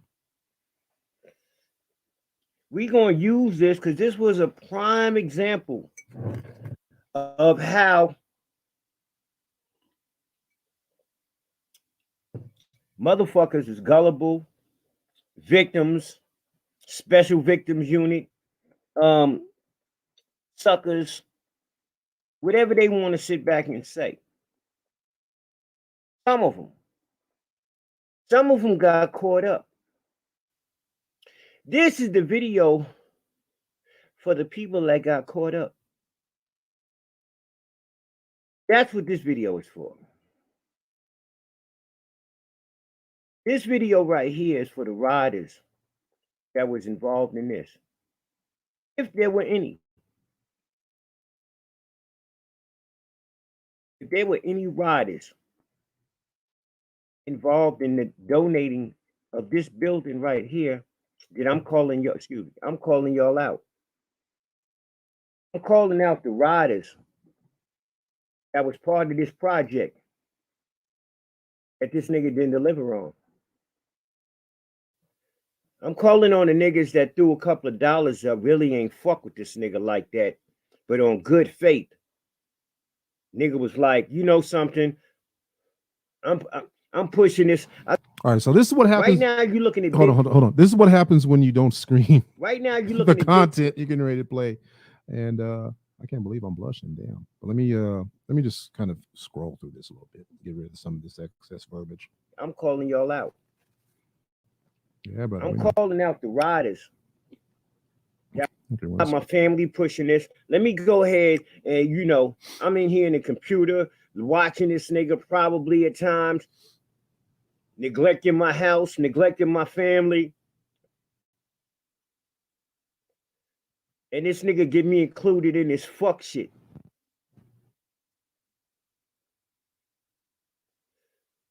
Now, niggas making videos include me in some fuck shit and I ain't never been part of no fuck shit before. Now you got a nigga part of this fuck shit. You got niggas talking about we the weak FBA. Ain't nobody standing up. Here. Okay, so let me get back on track. Subscribe to the channel. No. Let me get back to the. to the request, because it's a request. Just letting you know I'm monitoring it as we go. It's a request for 1 or 2 soldiers. 1 or 2, all it take is 1 or 2 soldiers. Listen, that's all it take.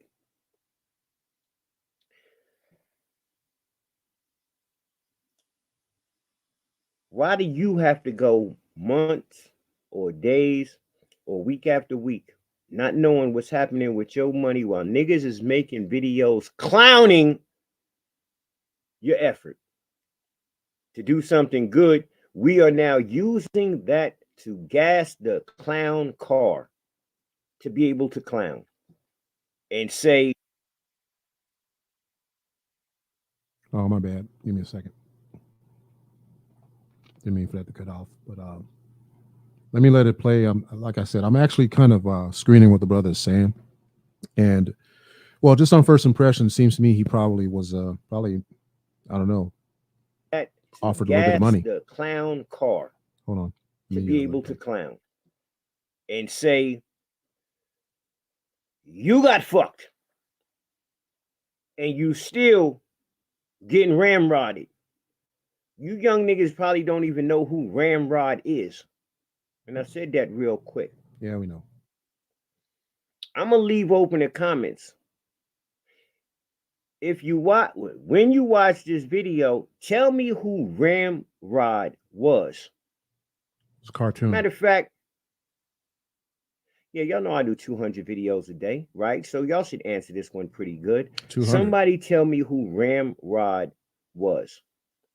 I'm just barely getting one video. Maybe I'll answer before the show is over with to give everybody a shot. But yeah, because it'll go live. So if you, okay, well, just put in there who Ramrod was. If you did, matter of fact, I'll tell the next video. What's today's Matter of fact, fuck that. I hate when people do that type of shit. Yeah, it was yesterday. If you guessed it by now, you typed it in. Most of you niggas don't know who Ramrod was. Ramrod was the cartoon. Actually, he was a killer pimp. Oh, okay. In a video, in a movie called, what was it? Vice? Okay, I'm gonna have to skip up. I think it was Vice. It's not. Oh, he was in a movie in the 80s where he was a pimp and he beat a girl to death with a coat hanger, some shit like that. There, some crazy ass shit. All right. I was gonna try to skim through it and get through it, but I thought it was a cartoon character, Ramrod. But anyway, apparently this brother's name is Minister Kev, aka Extreme. So, and this is something I ran across because the title said, well, the title was a recent post about and it said Tariq Nasheed's hidden history museum. So I'm trying to painstakingly make it through this. You know, it'll just be my luck that it's my account to get flagged for the language. Ramrod. Somebody get me. I'll look it up and I'll put it in there. But yeah, it was from a movie. I think the movie was Vice, where they was trying to catch this dude. But anyway, it was a killer pimp. It's also referred to sex act, but sound like that's not what we're talking about. What we're talking about right now is there was a couple of dudes. There was a couple of dudes that caught the tail end of this. There were a couple of dudes that's over there reading books, living a pretty productive life, living a righteous life, and decided to commingle with another movement. Looked like a movement was going down. There was a couple of people that this was their first time fucking with Tariq. Was right now. Was on this museum. There's a saying that goes, first time on you, second time on me. Y'all don't take none of the advice of the elders no more. It doesn't matter what a person's title is. Ain't that the truth? That doesn't matter no more. They like hip-hop tags. Ooh. See, I knew coming into here, people was going to say what they was going to say. Ain't nobody, listen, I go in some of these chat rooms, man. These chat rooms ain't talking about thou and thee in the King's English. They talking fuckboy shit. That's how they. That's what they like to hear.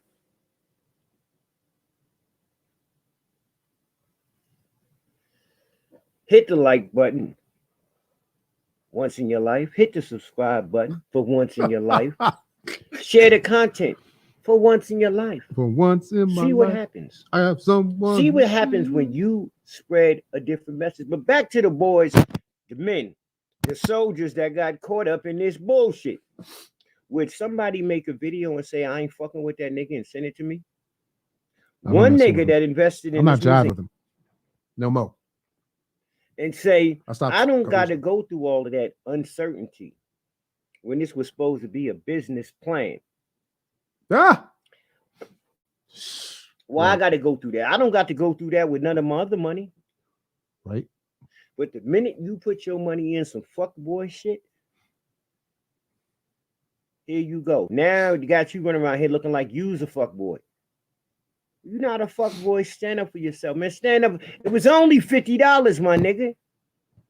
I didn't know that. I It didn't was look at only $100. You niggas ain't putting no bands on nothing. bad Somebody make a video say that nigga taking too long. Fuck all that bussy talk, all that buck breaking talk, and all these mink slide video, nigga. Where's the museum? Bitch ass nigga. BAN. Allegedly. I don't know. Allegedly. I don't know what the fuck I did. I'm just starting on YouTube. Some videos I might fuck up. They might, whatever they do, it is what it is.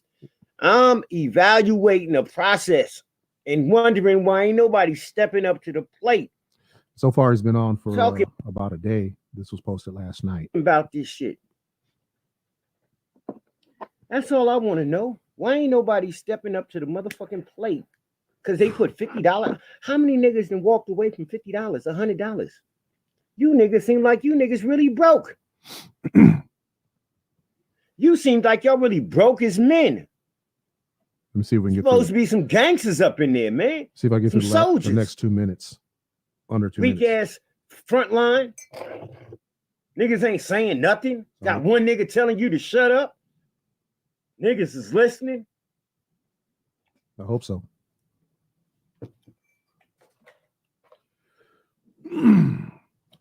You might as well be somebody broad if that's the case. You can't speak up unless it's the same shit that nigga talking about, or you out the club. You might as well be somebody broad. Hold a nigga on, walking down the street or something. Okay. Fuck out of here.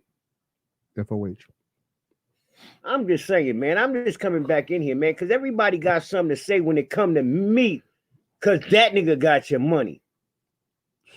That nigga over there, that nigga right now with his half-white broad around his all-white family talking about, baby, I got your money.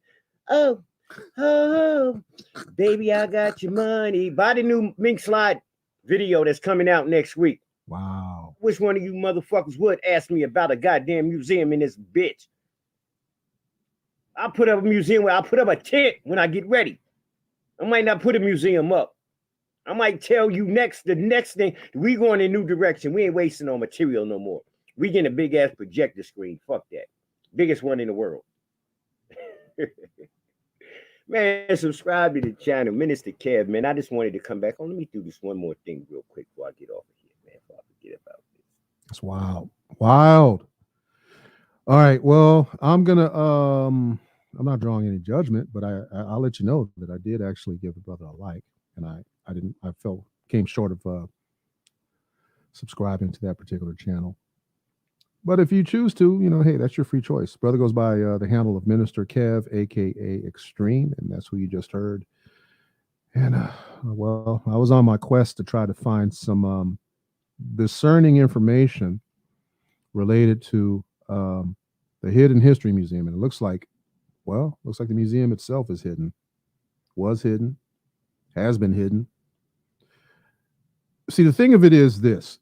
Before I carry on, and I'm actually going to play something along the same topic. Let me see where I can join this video, because this brother goes on for about 2 hours, which, well, I ain't knocking anybody because I'm at about 2.5. But this brother here, that I'm getting ready to play here in a minute, after I kind of set things up, he streamed live on the 23rd. Goes by. I'll get into that in just a moment, because he's got a number of views here. Hold on a second. I got to change some things around. Actually, I think I'm gonna change my studio around here a little bit. Yeah, I'm gonna have to. Hold on. Got a lot of metallic material around me, and it's near carpeting. So what ends up happening is I think some static gets generated, and it comes through the microphone. I don't know if y'all in the audience might hear that at some point, but just explaining what it is. I'm a bit of an audiophile when it comes to these things. Well, the point of it being, and I touched on this briefly before, and I lost track because I actually stopped viewing Tariq Nasheed's material. When I first received a notification that he was trying to get monies to erect that museum, I was rather suspicious. I was immediately suspicious. I questioned the necessary or the necessity of it being there at that specific location, because it's not anything that's needed. For one, we don't need a museum there. But who am I? I no longer live there. I still have extended family that does. I grew up in the area, used to frequent the area at a point in my life, enough to know that, well, it's not needed. And it was a vanity project from jump. And I think I might have touched on this earlier, that not only has it been a vanity project, but he's put up no money. I mean, I've saw reports that indicated that he put up 145 large. But does that even make a dent on 7 million? Because I ran across another, I think he was trying to get 7 million, or I gotta look it up. I didn't, like I said, this is impromptu. This is an impromptu musing, okay? And I hadn't really lined everything up yet. But it would seem to me how infeasible and intangible that a museum at that location actually is. Because just a few blocks to the north is a large retail complex, that being the Baldwin Hills Crenshaw shopping mall, that has been around for a lot of years. I mean, not the mall itself, but the shopping center itself that was anchored by, I believe, Broadway and May Company, and has been there since roughly the 1940s. And I wish that dog would be quiet, but oh well, that's what happens when you don't live around a bunch of space. But that museum, or not museum, that retail shopping center has been there a long time. There was some interest in it from, I believe, the Trump, or not the Trumps, but the what's that the in-laws, or one of the Trump daughters. The Trump daughters is married to one of the dudes that actually was on the presidential cabinet, and his name escapes me right now. Is it Kessler, something like? Anyhow, and the money being, well, the banking concern and the investors possibly of Jewish descent, which is no surprise, because actually the whole region used to be occupied by, well, a fair majority of the Jewish population and Japanese, way back in the 40s, 50s, into the 60s. However, you have this individual by the name of Tariq Nasheed, who was not born in Los Angeles, who doesn't necessarily have, I don't believe, a real interest there, that has capitalized off of donors through crowdsourcing, crowdfunding. The majority of his works that he has done has been funded by those who follow him. I mean, I haven't looked at any kind of spreadsheets or anything like that to know, but and he has been, I won't say open, but it's he's had these Indiegogos and stuff going for years. Some would say it's smart marketing. Some would say it's a grift. I happen to believe the latter, because what you're investing in, well, there's not an investment, in my view. And you have to excuse me; it's kind of uncommon to hear sirens around here. But give me a second. All right, it's a little bit further than I thought. So what I'm getting ready to do now is play this other video, audio from another video. I don't want to stress my personal resources here, but I'm going to play audio from this other video from this brother. But before that, I want to send thanks for watching. And those are all my deets right there. Give me 1 second. Yeah, that is close. Sounds like an ambulance, I think. So we should be all right. But let me hold on one second. I'm gonna pull a more recent audio from this brother's platform.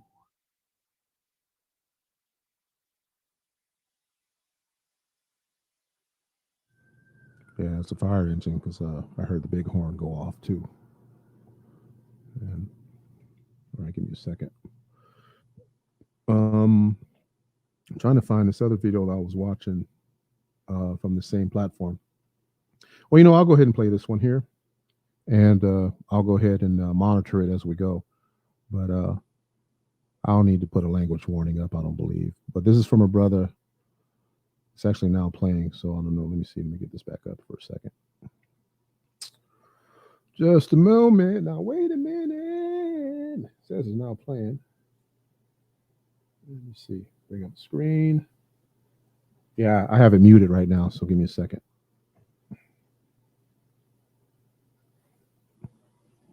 To the meat of what Tariq was saying on the recording, talking about the Hidden History Museum. And I really just want to break this down. I don't know if I'm going to let anyone come on. I don't think I will. But this channel is this is from Support the Stream. So this post right here, this brother's going to, and I'm experiencing some minor glitches right now. Not no technical diffs, but this device I'm using to get the audio from is actually wireless. So I'm experiencing some slight glitches right now. And also too, being right now, a good portion of people are at home, and they're probably putting stress on the system in the area. So it's not anything really that's suspect about, about this connectivity here. It's just a fact of life that, when you live in a multi-unit complex in an area that's half developed and half wooded, you're going to have these issues with the stream. But I'm going to be monitoring this in the background and skimming through it because I'm not going to really play the whole thing. As a matter of fact, I'm going to be jumping off here. I'm definitely about to. I'm going to be off here probably in another, off here completely. I'm going to probably wrap up at about at 30, at the 3:30, 30 point. And this is from the channel Pan-Africanism Strikes Back. The brother goes by Support the Stream. Support the Stream. Pan-Africanism Strikes Back from that channel on YouTube. Worse and worse. I want everyone to pay attention to what this guy Tariq is saying. I want you to understand that this brother is trying to play black folks like a damn fiddle, and it's not even funny. Okay, so let me just make sure my audio is good. Have to do that on my own because I don't have any of you beautiful people in here watching at the moment. I know how that feels. But we're gonna break this down. Here watching. Okay, cool. We're good. We're good. We're good. Okay, so we're gonna start at the 14-minute mark of Tariq's last video entitled Biden's Remorse, where he actually was making the video to go disrespect Caribbean immigrants, Haitian immigrants, but he went off on a tangent, and I really don't even believe he realized that he exposed his whole plot here. Okay, so let's get into this. And you guys just bear with me. So let's start off here. Let's start off here. Let me mute myself and you guys listen. And by the way, everybody hit that thumbs up button, hit that like button. Y'all see that thumbs up right there? Hit that thumbs up button, hit that like button, and then hit the subscribe button. Now, right now, we're still working on getting the museum. We're still working on getting the museum. There were some things that were in the works, and there's some real funny style stuff going on with the folks on Crenshaw Boulevard. There's a lot of funny style stuff behind the scenes, and I don't say that as a complaint. That's just part of the game. You know, that's not going to deter us from doing what we need to do. But we are looking for some other locations for the museum because there's some real funny style stuff going on. And I'll get into that a little bit later, not at this juncture. So Tariq says that he's going to get into that a little later. There's some funny style stuff going on, not at this juncture. He's not going to talk about it, but then he actually does talk about it. Tariq Nasheed told you that you were going to get a museum on Crenshaw. He was in a video, a commercial, walking down Crenshaw. He was telling you, oh, I found a lot. I need your help. I'm your servant, all this stuff. Do people not realize that the moment Tariq basically admitted that he will not be delivering this building to you, this building, which drew all of you in, he went back on his word. That is, didn't he say if he didn't get the money, right? If he didn't raise enough funds, he was going to refund the money. Did he also say that if he didn't get the building, he was going to refund the money? Because I don't know about you guys, but I think the people who sent Tariq money signed up for that building right there. I think that the people who signed up for this Black Hidden History Museum, but they're not going to get that. Now they're looking for other locations, right? And Tariq is later on going to go into these other locations that he's been looking at. So they're not going to get the building. And he's saying, oh, there's funny style stuff going on. Brother, you didn't know that there was funny style stuff going on Crenshaw when, really, he actually needs to elaborate on that. I'm talking about Nasheed. If, the term funny style stuff going on is really ambiguous. It's really vague. That's not sufficient, especially when you're essentially demanding through donation, but demanding, monies in excess of millions of dollars during a pandemic. Just saying. They denied the Black Investment Group the ability to purchase Crenshaw Mall, even though they had the largest offer, and it was a cash offer. And they said we're going in a different direction. Now Tariq pretends like he didn't know that this white supremacy that he's always talking about, he's acting like he didn't know that it exists. He didn't know that there was redlining. He didn't know that Crenshaw was gentrifying. Tariq knew all of that. But none of that mattered because the goal was never to build a museum or even put a museum on Crenshaw. The goal was just to get $1 million of your hard-earned money into his pockets. And once he got the money, he knew he could move around, move the goalpost, and most of his followers, because they don't really think, they would just accept it. Because what else will they do? They feel totally powerless. Let's keep going. So this is what happens when you embrace sensationalism. This is what happens when you embrace rhetoric. This is what happens when you embrace idolatry and symbolism.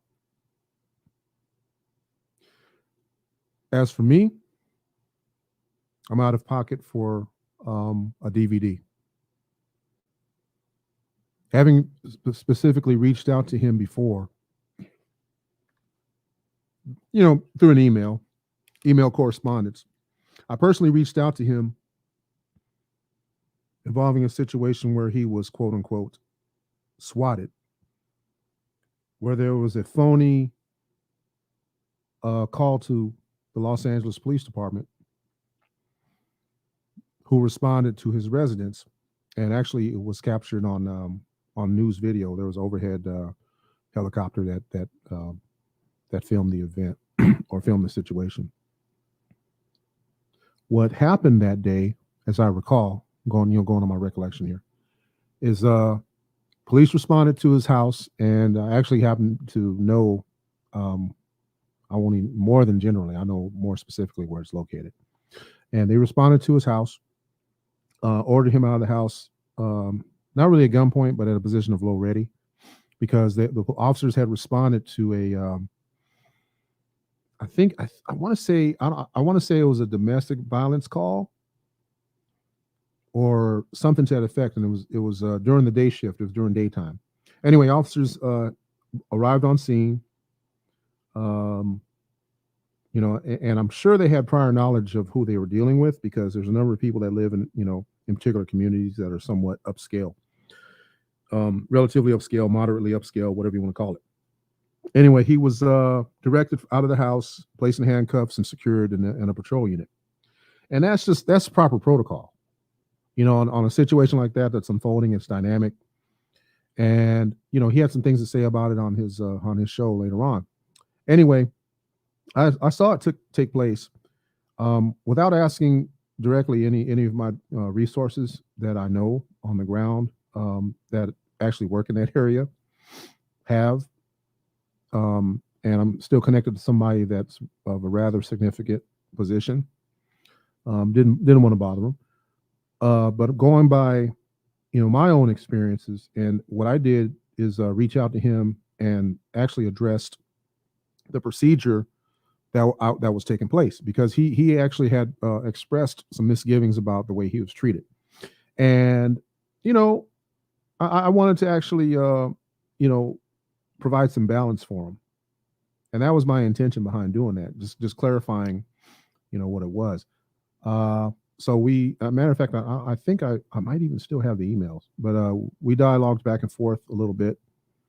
And I think he was making reference to something that happened in a jurisdiction that I formerly worked, that I once worked, and he wanted to generate a complaint, a formal complaint. So I put him in touch with that and told him about the process behind it. This is years ago. This is before COVID. I can't remember exactly when he got swatted, but it was a few years ago. So, I put myself out there and just trying to be helpful, and I didn't really like the reception I got from it, because he's a personality, he's a public figure. He's got a lot of money in his pocket, as it seems, or at least a lot of credit, or at least to the point where he has more of an ability to generate content. And he's got followers. He has got followers. So, if you don't fall in, under that criteria of being a sensationalist and offering up edutainment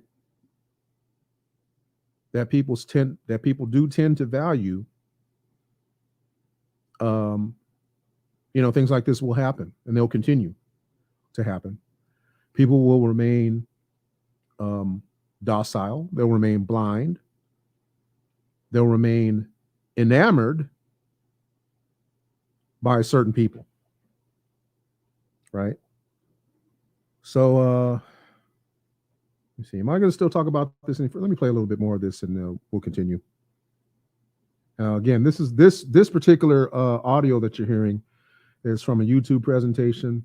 Let me see if I get his name. well, his name on the screen is support the stream, but it is the site is Pan-Africanism Strikes Back.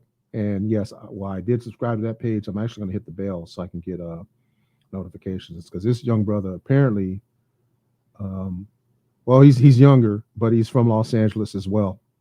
So I kind of agree with his standpoint on that. I think he saw something else. I saw something else that he posted, making reference to this museum. But 1 second. Yeah, he's getting his. I'm not sharing the screen. I actually have this on a separate device. I'm playing the audio on. Really, hold on, you guys. Hold on. Within this month. Hold on. I need to change the sharing. I gotta get a switcher. So he's in the same boat as I am, more or less. All right, we're back in business. Okay, now listen to this next. I'm sorry to be interrupting, but I'm looking at the chat replay from the live chat of this particular presentation dated on the 23rd of September. And it says Indiegogo is almost at 1.5 mil. So let me actually, I'm going to, as this audio is playing, I'm going to pull up that Indiegogo site and see where it's at. Listen to what he said. Listen to how Tariq acts like he didn't know white supremacy existed. Look at how Tariq's acting like he didn't know about the game that is played with real estate. Okay? Into that a little bit later, not at this juncture. But we're looking at some other spots because I gotta really focus on getting this museum. Really, I want to get it within this month. We thought we had everything really lined up, and we actually did, but there's some real funny shit going on Crenshaw Boulevard with the way they're handling the real estate.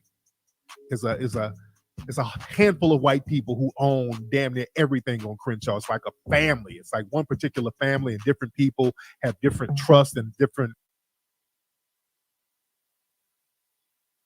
The street is called Crenshaw. Right. That's not a black or African name. It ain't Martin Luther King Avenue. If you look at the history, Crenshaw was named after a European so-called European family. I've always known that. And, so there should be no surprise to people, especially those who are local or native. You don't even need to necessarily be native to, probably recognize that this is a grift. Looking at the Indiegogo page, which I just had up. Give me 1 second. Yeah. Okay.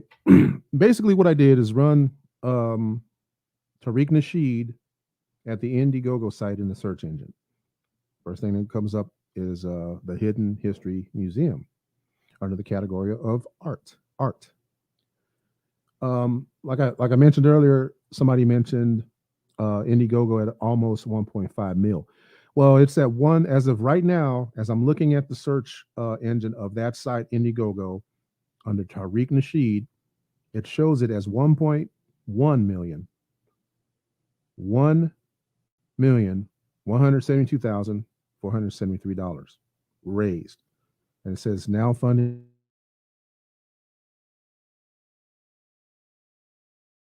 through in demand. It says 111%. Scrolling down, if you are actually happen to actually see this and are doing this on your own, Ism Radio, which is his show that I think he's might be still doing. Like I said, I've disconnected from him. I've disconnected from any of this material. Ism Radio Travel Reality Show. Ism Radio is a travel reality show featuring the hosts of Tariq Nasheed's radio program. It's supposed to be a web series and TV shows, plural. The drive for funding on that ended and raised $10,406. The Foundational Black American Convention, FBA. The Foundational Black American Convention is a nonpartisan event that will feature Black speakers. Only raised 59% for that, $118,775. Okay. The Hidden History. He did raise $261,945, 120% for his video 1804, the documentary. I've only watched it maybe once or twice. I'm mildly impressed with it. I mean, it came out, the production quality was decent. Information, okay. It didn't really bring forth anything that was non-exclusive or that was exclusive. But getting back to the Foundational Black American Convention, they only raised 59%, and that drive has ended. Apparently, he was going after the deplorable choir takes on Nashville, bringing conservative values back into country music, which is pretty much anyone's prerogative to do. Only raised $3,400 there, 5%. That drive has ended. 23% raised an amount of $4,500 for Nana. Well, my great grandma was called Nana. We called her Nana. But Nana's Secret Recipe, a Southern comedy weed tale. After losing all their retirement savings, five Nanas create a bakery serving pot desserts. $4,500 raised on that. That drive has ended, only 23%. Need I go on? So I'm looking and at all these here, and what made me kind of back away from them, besides what I spoke about earlier a little bit regarding a more direct experience that I had, somewhat comparatively direct, was, well, he was believed to have been started a social media platform. I believe it was called More Us, MOORUS. That failed. The page that I still believe is up that I hadn't checked on prior to airing is Melanated People, I think. No, not Melanated People. Scratch that. Not Melanated People. I don't know. He might have some money into that too. Melanated Nation is what it was. I haven't seen any activity from that either. So along with the Indiegogo campaigns I've read, there have been a few that have been somewhat successful. One even apparently has received 506% of funding. But I have to wonder, and I'm curious about, wow, quite a few of them. I have to wonder about these drives, these campaigns, Indiegogo campaigns that he's had throughout the years, which there are several that I've come to notice, and I'm still scrolling. I have to wonder about those which were successful, and out of those successful Indiegogo campaigns that Tariq Nasheed was a part of, I have to wonder, well, how many were fully funded by donations? I don't have a dog in the race. So to be honest, I'm not really that concerned, nor am I actually in or of the position to be of more support. However, if I were, I'd be pretty pissed. I would be pretty bothered by that because, money's pretty tight to mention right now. It's too tight to mention. And I'm beside myself and even asking for contributions, even though I'm not necessarily ashamed of it. I'll put that up there. So if you find this content of interest to you, anything that I've discussed today to this point so far, as I'm doing a little bit of housekeeping here in the background, drop me a line. Let me know that you liked it. I'd at least appreciate a like or a dislike to make the algorithms work. And share, like and share if you like. If you like and you want to share it to people. Share it to people that you know. Share it to those close to you. Share it to those young and old, right? Because it'll help me to keep going forward instead of falling backward, right? It'll help me help you at some point in my life, which is, I have every intention of being helpful to people. All right. Bolster your immune system. Help alleviate stress. Take in those minerals and vitamins that you really need. Nutrients like vitamin B, omega fatty acids 3, 6, and 9, and many more nutrients. More Beauty now offers hemp seed oil. We all know that health is wealth. We must do all we can to maintain it. More Beauty offers 100% hemp seed oil, a natural option. Hemp seed oil available from More Beauty. Order yours today from the embassy-of-the-moors.org. theembassyofthemoors.org. Well, the only question that I have to ask right now is, do I keep moving forward, or as far as the show, or do I take a break and then come back at the 30 mark? I think that seems to work. I might just go ahead and do that. Taking a break till the 30 mark because, this is a live stream and I'm trying to engage involvement, but it has occurred to me that there's a number of you out there that are, well, pretty damn busy. I respect that. I really do. And sometimes, it's easy for me to forget that, people don't have the time to sit around and listen to a live stream because it's so elongated. And I've been at it for about 3 hours thus far. And I'm actually going to have to start clearing out some things in the queue, previous recordings and that, so I give myself more space on the on the platform, on the app that I'm using. And to stream this to, well, at least 2 broadcast locations thus far, 2 platforms being both my YouTube channels. And I'm wearing one that I'm using, one used for mainly business purposes. The other one is kind of a little bit more personal page.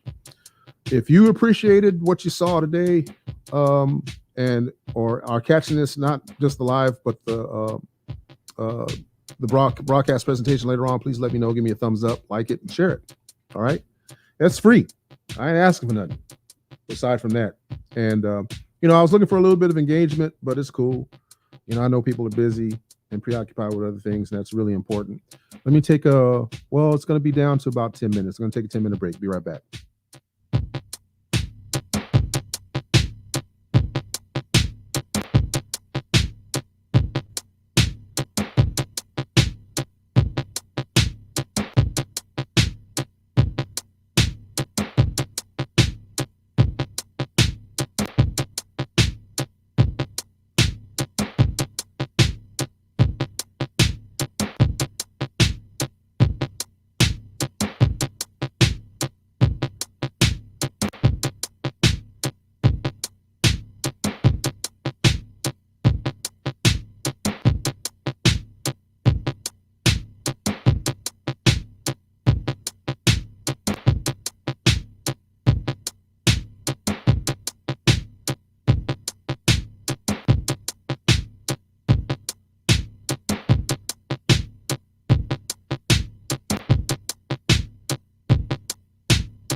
All right. Well, I got one clock showing one time and one showing another, and the computer clock is saying 3:31 or 3:31. Okie doke, y'all. Well, I just want to let it be known, make an announcement generally that what I'm getting ready to do is, the two shows a day is probably going to be a stretch. But what I'm going to do today, though, I'm actually going to come on later because I actually want to see if I have guests come on during the live stream. And what I plan on doing is, what I actually had tentatively planned, at least for today, is to come on earlier and then later. So in essence, having two shows. So what I'm going to do is, what I've been doing so far was streaming in the afternoon today from 12:30. Right now, I've been at it for roughly 3 hours and some change, but it's to be condensed down. And I'm also going to come on tonight. I'm going to have a night edition of the show. I don't know really what to call it yet, but I'm going to have a night side edition of my show. And this was just an episode of Impromptu Musings today, just kind of pulling stuff out of thin air, more or less. And what I am planning and intending on doing is coming on later on tonight. So you're going to see this this screen kind of resemble this, and it might be changed. What I'm going to do, though, is I'm going to gather some more information regarding this shooter at this school in Arlington, Texas, at Timberview. Timothy George Simpkins was released on bond today after a bondsman paid $75,000 a bail. So what I'm going to do is gather some more information about this incident. According to this article I'm seeing in the Daily Mail, there's more insight into this. I see a photograph apparently where there's, I guess, looks like there might have been a gun shown in the door pocket. So I'm going to see about learning more about it and share my insight. And also, hopefully this will generate conversation roughly as it pertains, to conflict mediation. Resolving problems before they get to this point where somebody feels compelled to want to shoot somebody. The questions, preliminarily that I have, because, I'm just starting to really look into this matter, as it's, fairly local to me. And what I'm looking to do is try to, gather more information, gain some more insight about it, and, probably lend my impressions of it. But what stands out to me foremost is, people that lack the inability to handle their problems adequately. And I'm wondering, why this necessarily was not an attempt murder, and that this was what is the code for it? They call it aggravated assault with a firearm. So I'm curious to know, a lot more about it. And I think I'm thinking that maybe since this is kind of a gun carry state, some people would say gun happy. Even before I moved out here over 10 years ago now, I had an impression of Texas being, full of gunslingers everywhere you went. And that hasn't really been the case. And even now, really, I mean, with the passage of the law, if you behave and navigate around here as if everyone's armed, problems can be somewhat minimized. But this situation right here, has quite a bit of, complexity to it because, this guy apparently had armed himself at some point and was armed on a school campus. So, I have to see the factors and the elements here associated with this case. And, I tend to hate to speculate, but okay, so what I'm seeing right now preliminarily here, as I'm scanning this news article here, is, well, and he's rather short and not short, but he's of a specific stature. Now, I looked it up yesterday. I looked his. Apparently, he was part of the football team. At least his bio was up on the not on the school team itself, but on the. There's a website that has football players listed on there, and he was there because I ran his name and I found it. It showed him as 5'7", and I think about the same weight that this newspaper account's showing. It's showing 5'9" and 135, and apparently he opened fire in his classroom after a fight with a 15-year-old boy. So apparently his cousin had posted the video on Wednesday night to prove that he was being bullied.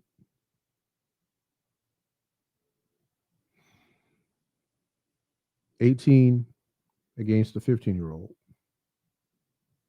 And he decided to pull a gun and shoot some people. Okay, here I'm seeing the screen. Okay. All right.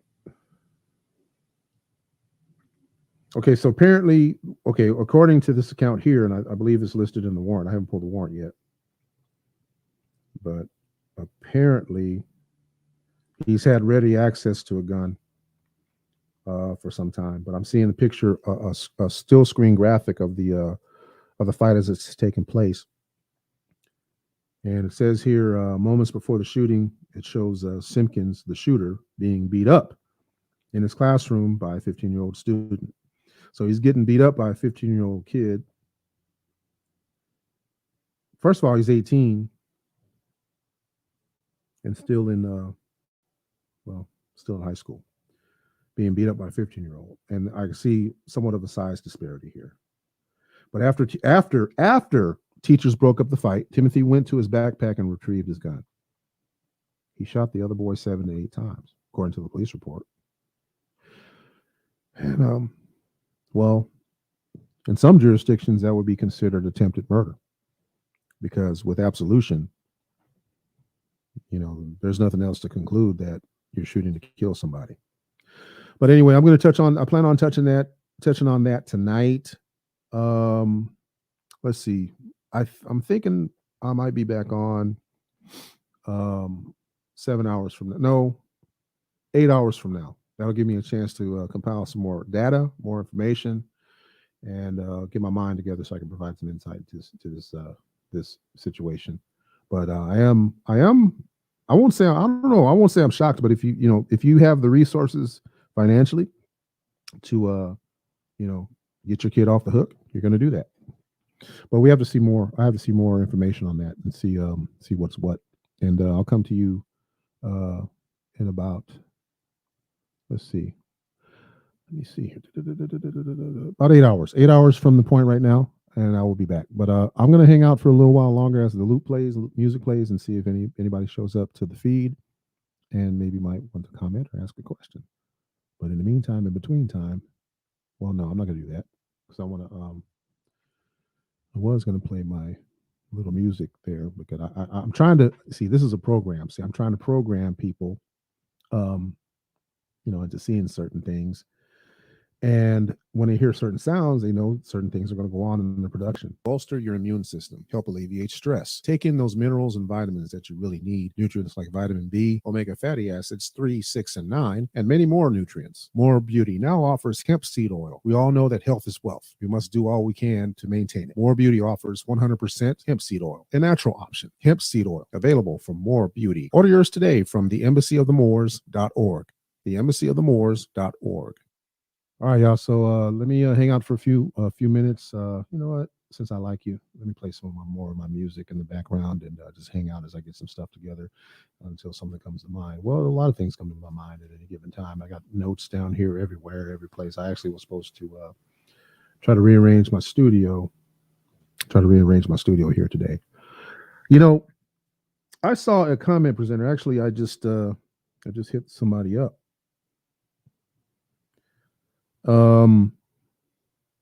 Just now that's on my feed here. Wow, he's just talking to somebody that had up to 20,000 people watching him in his audience. So, and then TikTok banned him. Let's see.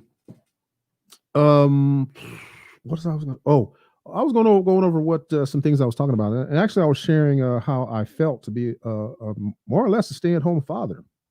At this time, after spending a number of years, um, working, outside of the home, just like everybody else does, right? But I spent quite a few years on the open road, driving charter buses, and when my son was younger. So he doesn't really remember that. I guess I don't know if he remembers if I was gone or not. I didn't really come out and ask him, but it was obvious. I would come home and bring stuff for him, whatever. But my wife and I had just it's not obvious. It's not any secret that I'm married. Been married for over 20 years. But my wife and I discussed the fact that when one of us is able to stay home and provide, or have a modified work schedule, if any way, shape, or form. I mean, it's been kind of slow going, but we're able to have some things covered financially, as far as the basics goes. But it's not without a little bit of struggle. It's not without sacrificing certain things, or setting some things aside and reconfiguring things. Being that I'm actually retired, and with my retirement, I'm able to cover certain household expenses. It helps. It helps also to get extra. Not that it would be extra. I actually would be kind of breaking even, almost breaking even. Because I'm kind of below the water right now. I mean, I'm not, no sob story or anything like that, because things could be a lot worse. Things are good, but they can be a lot worse. So if you could find your way, any way that you could, to maybe drop a little bit in my Cash App, $Noble Mormon, $Noble Mormon, which brings me to this point that I have to consider changing that, because some of the studying I've been doing, and I think I might have mentioned this earlier about the difference between Moors and Murs, MOORS versus MWW or MUURS. There are somewhat distinct differences between the two. So I've pondered changing things out. I got Learn More Chronicles, learning or Learn More Truth, stuff like that, and Noble Mormon, and all those things. So anyway, I don't know if I'm going to change those up or change those back. It's just, I don't know. Anyway, and I actually I think I want to share an experience about that, because somebody, not really that they called me out on it, but I kind of had some objections on what was said in reference to this very thing, in reference to utilizing more versus more. But anyway, this was Impromptu Musings, and this is your host, AD, otherwise known as Brother Dolph. And we'll see you later on tonight. All right. I'll be back in about 8 hours. All right. But in the meantime, y'all be safe.